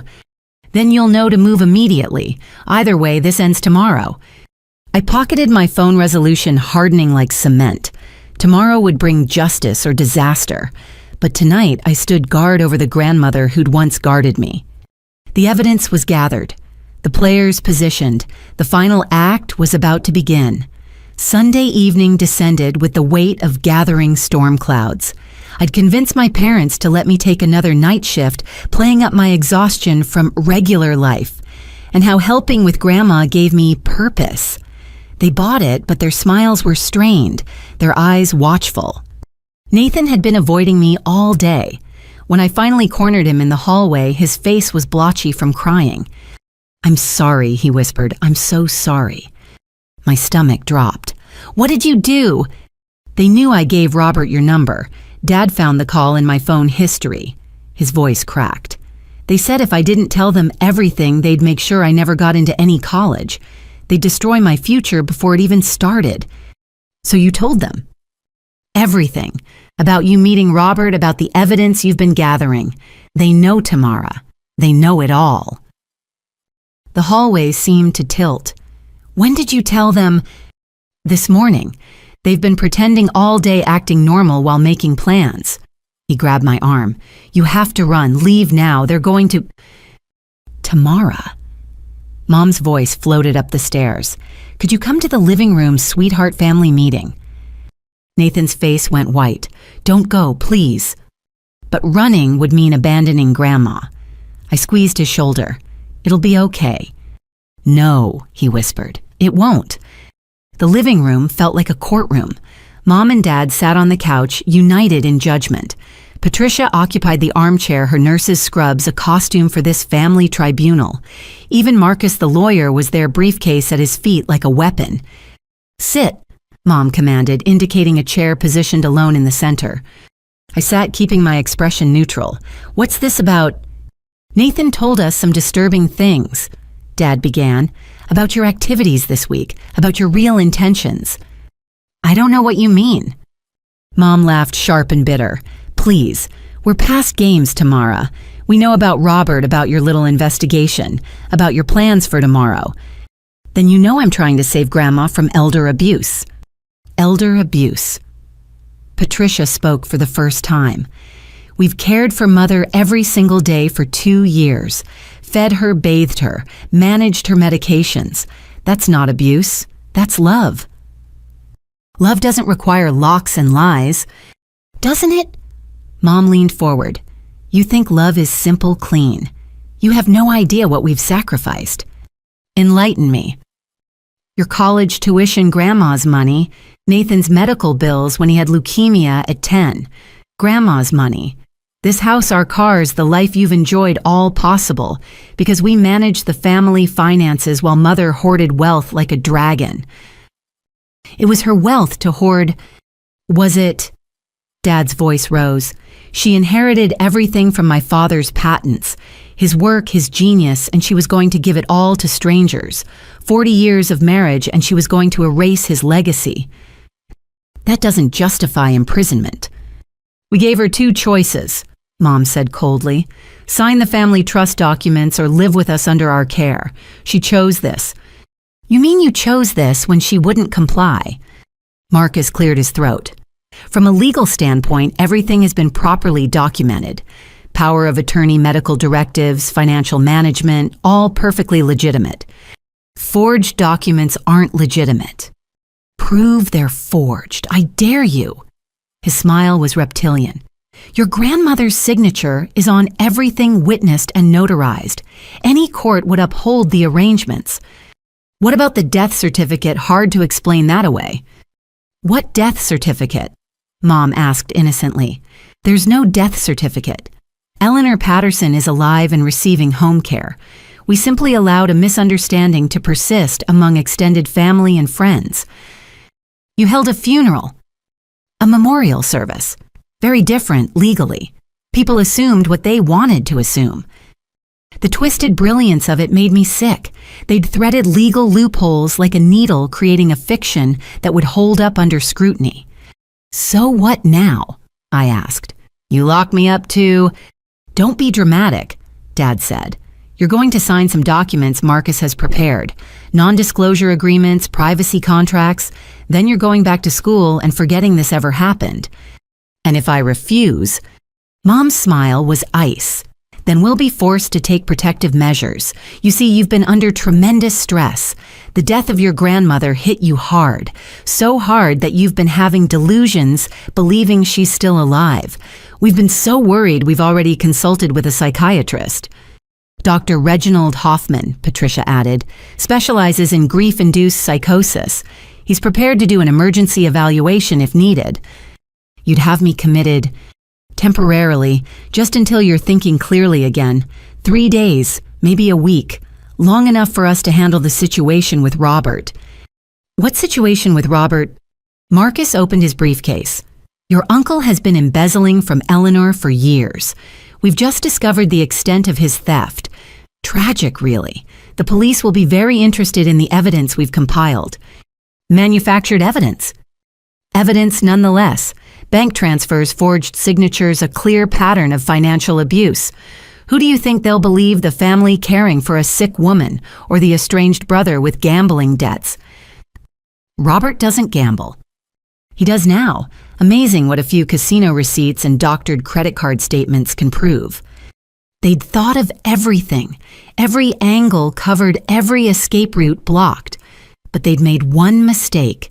They'd revealed their hand too early. Can I say goodbye to Grandma? I asked, letting defeat color my voice. Before I sign your papers, Mom studied me suspiciously. Why? Because once I sign, I can never see her again, right? That's what you're really saying. Sign and disappear, or fight and be destroyed. Don't be melodramatic. You can visit, supervised, of course. Please, just 5 minutes to say goodbye. They exchanged glances. Dad nodded slowly. Patricia will go with you. 5 minutes, no more. Patricia and I climbed the stairs in silence. At Grandma's door, she paused. You think we're monsters, she said quietly. But you don't understand. Mother broke us all in different ways. Susan with criticism, me with impossible standards. Even Robert with her favoritism that turned to rejection. We're just trying to survive her. By slowly killing her, by controlling what she used to control us with. Can't you see the justice in that?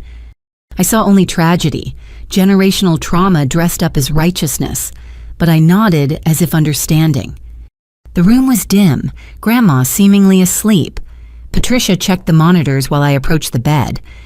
5 minutes. Patricia reminded me, settling into the chair by the door. I leaned close to Grandma, pretending to adjust her pillows. Her eyes fluttered open, alert despite the drugs. They know, Bao, I breathed, barely moving my lips. Be ready. She squeezed my hand once. Message received. I love you, Grandma, I said louder. I'm sorry I wasn't here sooner. Who are you? She responded vaguely.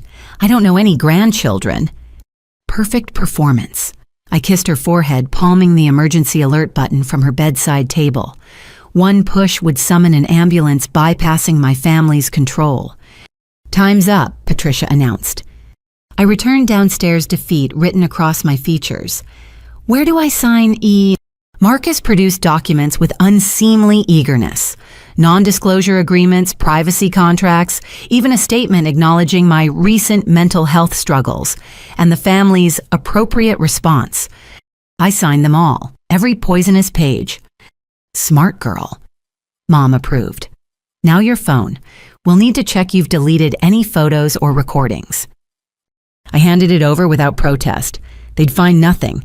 Everything was already uploaded to encrypted cloud drives accessible from any device.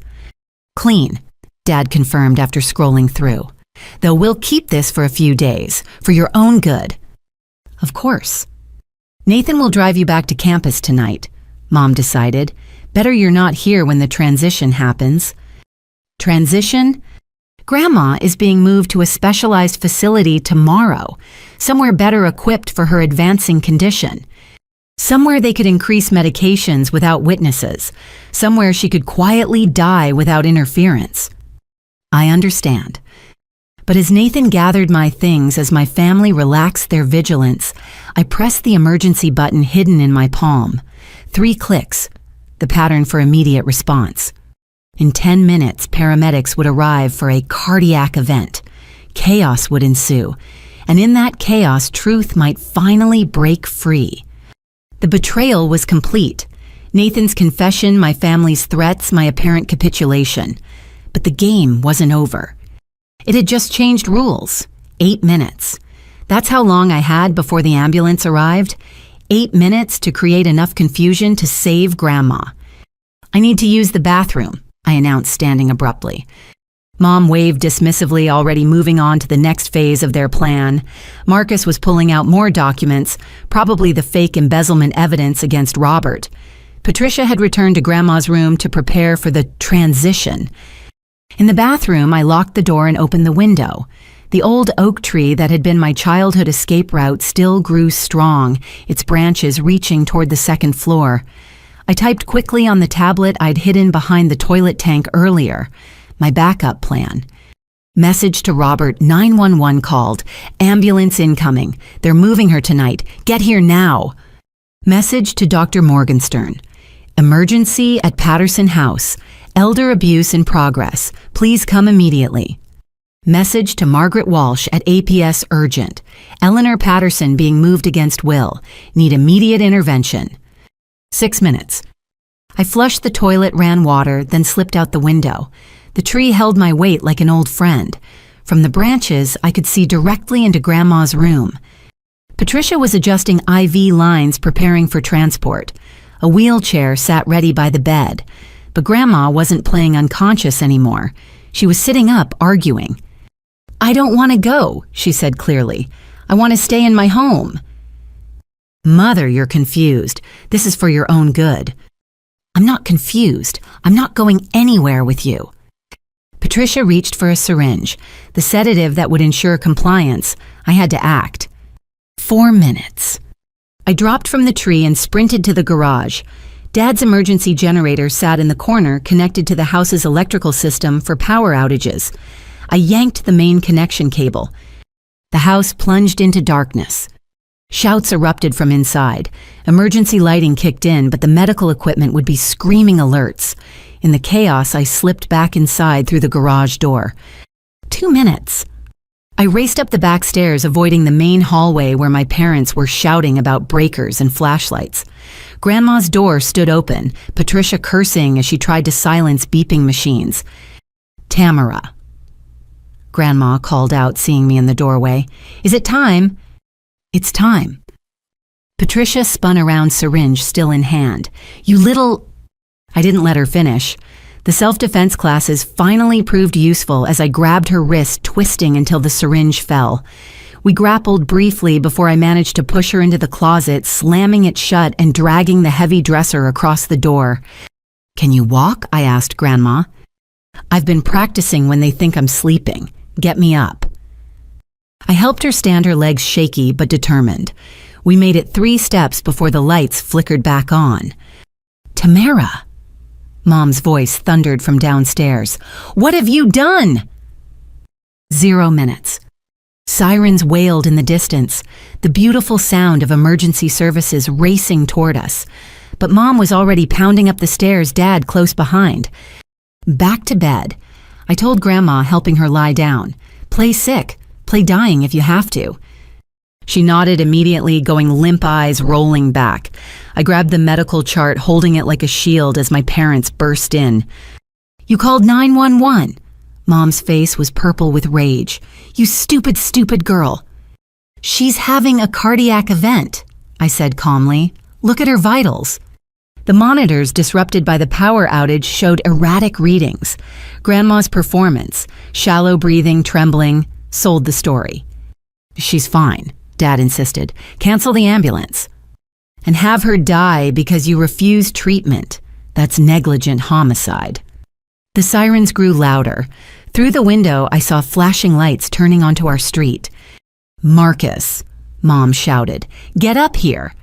But when the lawyer appeared, he took one look at the situation. Patricia pounding inside the closet, Grandma appearing to seize me standing firm with medical charts, and backed away. "I can't be here for this," he muttered, fleeing downstairs. Smart man, rats fleeing the sinking ship. The doorbell rang, loud, insistent. Emergency personnel didn't wait long before breaking down doors. "I'll handle this," Dad said, trying to project calm. "Everyone stay here." But I was already moving, shouting down the stairs. "Up here, second floor patient in distress." The paramedics took the stairs 2 at a time, 2 EMTs professional and focused pushing past my father's protests.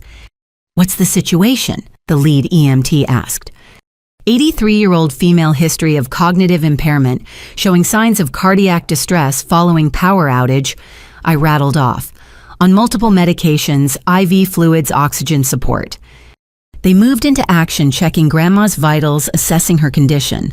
Mom tried to intervene. "She's fine. This is a misunderstanding. We have power of attorney." "Ma'am, please step back. Let us do our job."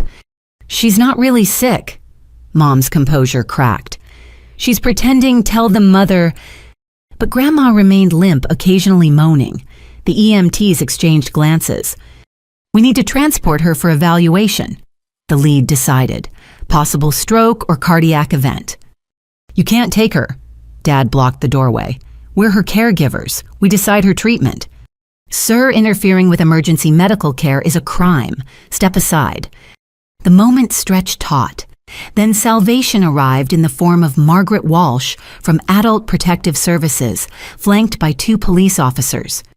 "I'm here responding to a report of elder abuse," she announced. "No one moves until we sort this out." The room erupted. Mom screaming about rights and lawyers, Dad demanding warrants. Patricia finally freed from the closet, disheveled and furious. Nathan appearing in the doorway, face streaked with tears. Through it all, the EMTs continued their work preparing Grandma for transport. She caught my eye during the chaos, winked once, then resumed her performance. "I have here." Margaret Walsh continued calmly, a petition for emergency guardianship filed by Robert Patterson, along with substantial evidence of financial exploitation and false imprisonment. Robert appeared behind the officers looking grim but determined. "That's my mother. I want her removed from this house immediately." "You have no right." Susan lunged at him, held back by an officer. "You abandoned this family." "I tried to save it from you," he replied sadly. The EMTs lifted Grandma onto a gurney. She moaned dramatically, reaching out weakly. "Tamara," she whispered loud enough for everyone to hear. Don't let them put me back in that room." "She's confused," Mom insisted desperately. "She loves that room. Tell them, Patricia, you're a nurse." But Patricia was backing away, calculating her own survival. I need to call my lawyer." "Your lawyer is currently being arrested for fraud," Margaret informed her. "Marcus Fitzgerald was picked up 20 minutes ago. You might want to cooperate." The house of cards was collapsing. Mom sank to her knees as they wheeled Grandma out. Dad stood frozen, watching his carefully constructed world crumble. Nathan pressed against the wall, trying to disappear. Tamara Patterson. Margaret approached me. "We'll need a full statement, but first ride with your grandmother. She's asking for you." I followed the gurney downstairs, past the neighbors gathering on their lawns, past the police cars and ambulance, past the wreckage of my family's secrets. In the ambulance, Grandma gripped my hand with surprising strength. "You did it," she whispered. "You saved me." "We saved each other," I corrected. As we pulled away, I saw Mom in the doorway, Dad's arm around her shoulders. They looked smaller, somehow diminished by the weight of their exposed lies. The escape was complete, but the reckoning had just begun. The hospital emergency room buzzed with controlled chaos, but Grandma's cubicle felt like the eye of a storm. Doctors ran tests. Nurses checked vitals. And through it all, she maintained her performance of confusion mixed with moments of clarity. "Where am I?" she asked a young resident. "Is Harold here?" "You're at Mercy General, Mrs. Patterson. You're safe now." Dr. Morgenstern arrived within the hour, her professional mask firmly in place. She consulted with the ER attending reviewing Grandma's medication list with growing alarm. "This pharmaceutical cocktail is extremely concerning," she told the attending loud enough for the police officer taking notes. "No patient with mild cognitive impairment should be on this combination. It's actually contraindicated. You prescribed these medications?" My mother's voice carried from the waiting area where she and Dad were being questioned. "Under duress," Dr. Morgenstern replied calmly. "I'll be providing a full statement to the authorities." Margaret Walsh from APS set up a makeshift office in a consultation room. One by one, she interviewed everyone involved. When my turn came, I handed over a USB drive containing everything: videos, documents, recordings. "This is comprehensive," she murmured, scrolling through files. "How long have you been gathering this?" "A week, but my grandmother has been gathering evidence for 2 years." I explained about the safe, the recordings, her secret documentation. "We'll need to retrieve those items immediately," she signaled to an officer. "Judge Martinez issued a search warrant an hour ago." Meanwhile, Robert worked with hospital administration to establish temporary guardianship. His lawyer, the honest one from out of state, had filed emergency paperwork that morning. "The court will need to sort out permanent arrangements," he explained to me. "But for now, Eleanor is under hospital protection. No family member can make medical decisions without court approval." "What about criminal charges?" "That's up to the prosecutor. But with this evidence..." He shook his head. "Your parents are looking at serious time. Elder abuse, false imprisonment, fraud, conspiracy. Patricia too, though she might get leniency for cooperation. And Nathan. He's 18 but was clearly coerced. Likely probation, maybe community service." The weight of it all hit me then. My family wasn't just broken, it was destroyed. Criminal proceedings would drag on for months, maybe years. The scandal would be public, humiliating, devastating. But then I thought of Grandma locked in that room for 2 years and my sympathy evaporated. Around midnight, the doctors cleared Grandma medically. The cardiac event was indeed fake, though her blood work showed dangerous levels of psychotropic drugs. "We'll need to wean her off carefully," the attending explained. "Stopping suddenly could cause seizures, but with proper treatment, she should recover significant cognitive function." "How much damage is permanent?" I asked. "Hard to say. The isolation and over-medication have taken a toll, but your grandmother is remarkably resilient. I'm optimistic." Margaret Walsh returned with updates from the house search. "We found the safe. Your grandmother's recordings are damning. There's also a video we'll dated a week ago, hidden in the base of a lamp. Video will..." She recorded it herself during a lucid moment. "Names you and Robert as co-executors, specifically disinherits Susan and Patricia for acts of cruelty and betrayal. It'll hold up in court." The irony was perfect. Mom had imprisoned Grandma to steal her money only to guarantee she'd lose it all. By 3 a.m., the initial chaos had settled into exhausted aftermath. Grandma dozed in her hospital bed, finally sleeping without chemical assistance. I sat beside her holding her hand when my phone buzzed with an unknown number. "Tamara." Nathan's voice was small, broken. "Are you okay?" "Where are you?" "Home, alone. Mom and Dad were arrested. They're being held until the bail hearing Monday." "Nathan? I know you hate me. I betrayed you, betrayed Grandma. I wanted you to know I'm sorry for everything." "I don't hate you," I said truthfully. "You were trapped in an impossible situation. I could have been brave, like you. Bravery is easier when you've been away, when you haven't been living in the middle of it for 2 years." He was crying now. "What's going to happen to me?" "I don't know, but Nathan, tell the truth. All of it. It's the only thing that might save you." "What about Mom and Dad?" They made their choices. Now they face consequences. And us, our family. I looked at Grandma, peaceful in real sleep.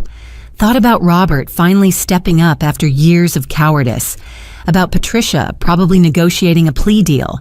About parents who'd chosen greed over love. We'll build something new, I said finally. Something better, based on truth this time. Nathan's sob was answer enough. We talked a while longer. About lawyers, about school, about the uncertain future. When we hung up, I felt the strange lightness that comes after carrying a heavy weight too long. A nurse came to check on Grandma. You should go home, get some rest. She'll be here when you wake up. I'm not leaving her, never again. The nurse smiled softly. There's a cot in the family room. I'll have someone bring you blankets. As dawn broke over the hospital painting, the sky in shades of hope, Grandma stirred. Tamara. Her voice was clearer than it had been in days. Did we do it? Am I free? You're free, Grandma. It's over. No, sweetheart. She squeezed my hand weakly. It's just beginning. The hard part comes now. Healing. Forgiving. Moving forward. Can you forgive them after everything? She was quiet so long I thought she'd fallen back asleep. Then, I can forgive the fear that drove them to it. The greed, the cruelty that will take longer. Maybe forever. I'm sorry I wasn't here sooner. You came when it mattered most. That's what counts. We sat in comfortable silence as the hospital woke around us. Soon there would be more police interviews, legal proceedings, media attention. The Patterson family scandal would be gossip fodder for months. But for now, in this quiet moment, we were just grandmother and granddaughter, survivor and rescuer. Two women who'd fought a battle against family darkness and emerged into the light. It wasn't a happy ending, too much damage for that, but it was a just ending. And sometimes, that's the best you can hope for. The call to 911 had started an avalanche that buried the lies. Now came the slow work of digging out truth from the rubble building, something new on cleared ground. Grandma was free. The rest we'd figure out together. Monday morning arrived with a CNN news van parked outside the hospital. The Patterson family scandal had gone national. Prominent family fakes mother's death in $1 million fraud scheme. Reporters camped in the lobby until security established a protective perimeter around Grandma's room. The prosecutor, Janet Collington, was a sharp woman in her 50s who took no nonsense from anyone. She met with Robert and me in a hospital conference room, spreading case files across the table like battle plans. Your evidence is overwhelming, she began. The recordings alone would convict, but combined with the financial documentation, the medical records, the witness testimony, your parents are looking at 15 to 20 years. That seems harsh, I said, surprising myself. For imprisoning an elderly woman for 2 years, for systematic elder abuse, for stealing millions. She raised an eyebrow. If anything, it's lenient. Robert nodded grimly. What about plea deals? Patricia's lawyer is already negotiating. She'll testify against Susan and Daniel in exchange for reduced charges, maybe 5 years out in 3 with good behavior. And Marcus. The Bar Association is moving for immediate disbarment. Criminal charges include conspiracy fraud and falsifying legal documents. He's looking at 10 years minimum. The numbers felt surreal. Years of human life reduced to legal calculations. But then I remembered Grandma's 2 stolen years and hardened my resolve. What do you need from us? Everything. Every detail, every conversation, every moment of doubt. The defense will try to paint this as a loving family overwhelmed by caregiving. We need to show the calculated cruelty. We spent hours building the prosecution's case. Timelines established evidence, cataloged witness lists, prepared. By noon, my head throbbed from reliving the past week's discoveries. The bail hearing that afternoon was a media circus. I stayed with Grandma, but Robert attended and reported back. Bail denied for both Susan and Daniel, flight risk and danger to the victim. Patricia got house arrest with an ankle monitor. How did they look? Broken. Your mother cried through the entire hearing. Your father just stared at his hands. I felt a twinge of something, not sympathy exactly, but recognition of their humanity. They were still my parents, even if they'd forfeited the right to that relationship. Grandma, meanwhile, was improving daily. The doctors had stabilized her medication withdrawal, and her mind grew clearer with each passing hour. Physical therapy helped with the muscle weakness from 2 years of confinement. Speech therapy addressed the lingering effects of oversedation. "I want to go home," she announced Wednesday morning. "Which home?" I asked. "Your house is complicated right now." "I know. Crime scene tape and reporters. Robert showed me pictures." She patted my hand. "I meant a new home. Somewhere without ghosts." Margaret Walsh had been working on placement options. Several high-end assisted living communities had offered spaces eager for the positive publicity of helping Eleanor Patterson. But Grandma had other ideas. "I want an apartment," she declared. "Small, manageable, with help available but not hovering. I've been locked up enough." "Grandma, you need care." "I need freedom. We'll hire help, proper help this time, but I make my own choices." It was hard to argue with that. Robert found a senior community with independent living apartments and graduated care options. Grandma could have her freedom with safety nets in place. The financial untangling took weeks. Forensic accountants traced the stolen money through offshore accounts and shell companies. Most was recovered, though legal fees would devour a portion. "I still want to establish the research foundation," Grandma told her new lawyer, "but with changes." "What kind of changes?" "Provisions for family. Not Susan or Patricia. They forfeited that right. But Nathan and Tamara shouldn't suffer for their parents' sins. And programs for families dealing with elder care. Support systems so desperation doesn't lead to crime." "That's generous, considering." "That's practical. Punishment without understanding breeds more tragedy." Nathan's situation resolved better than expected.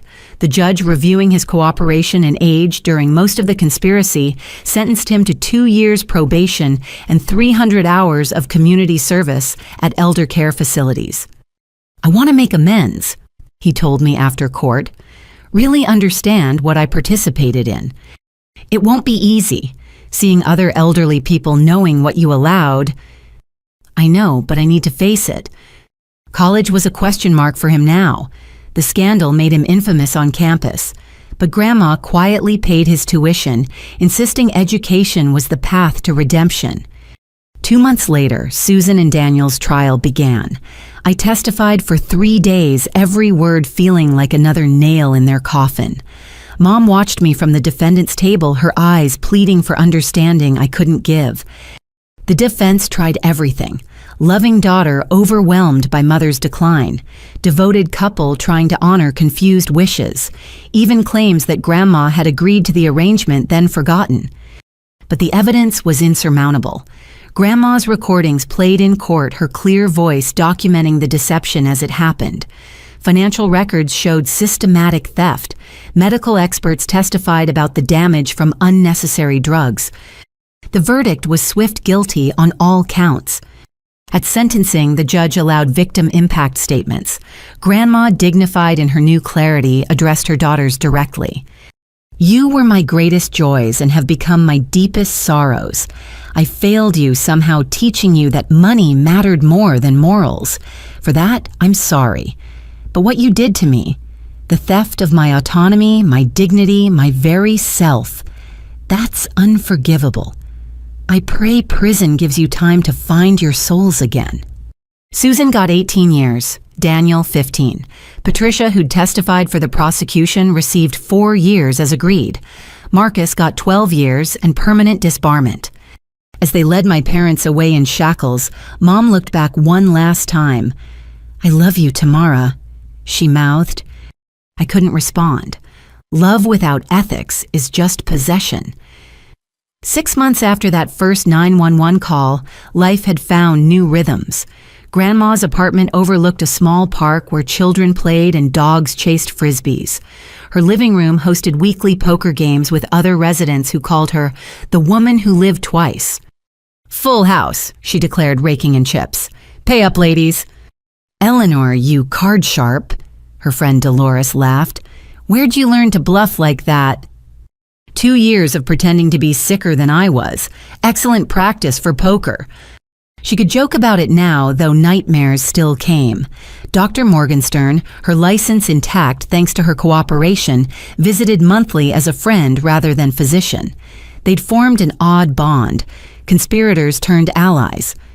How are the medication adjustments? Dr. Morgenstern asked during one visit. Better. The fog is lifting more each day. I still have gaps, moments that are just gone, but I'm here. I'm present. That's what matters.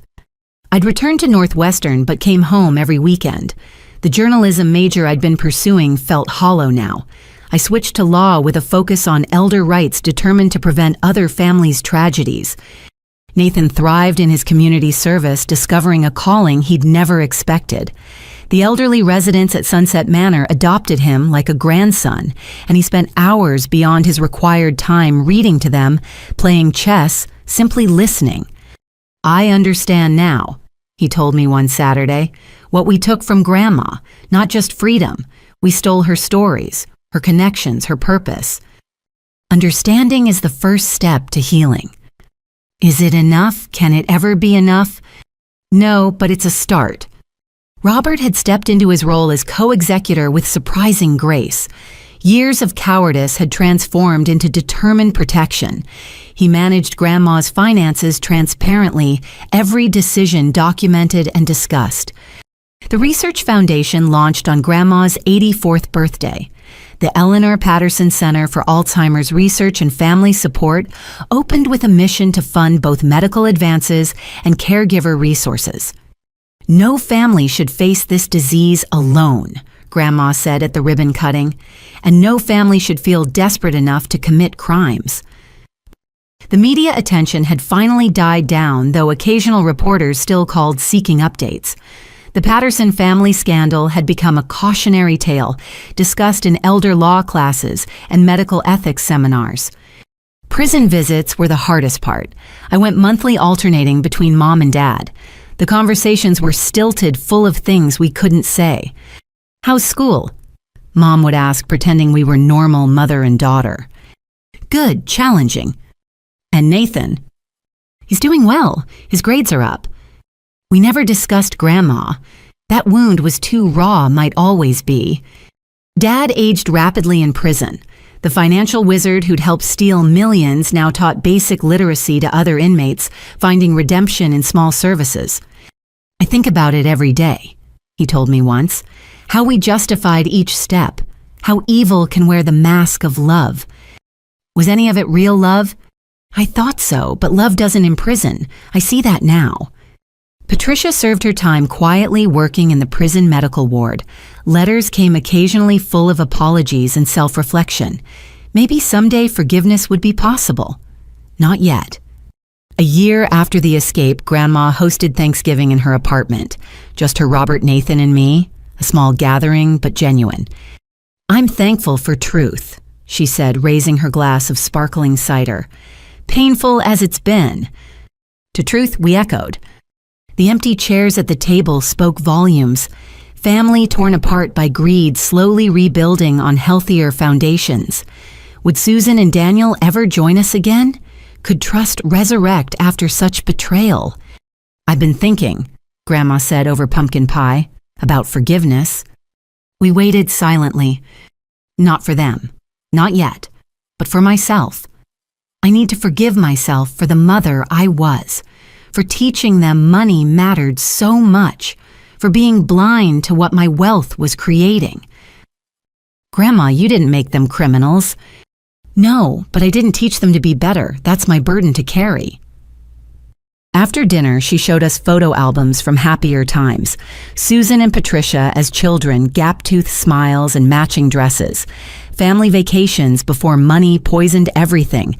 Daniel young and earnest before ambition corrupted him. They weren't always monsters, she said softly. Remember that. People are more than their worst choices.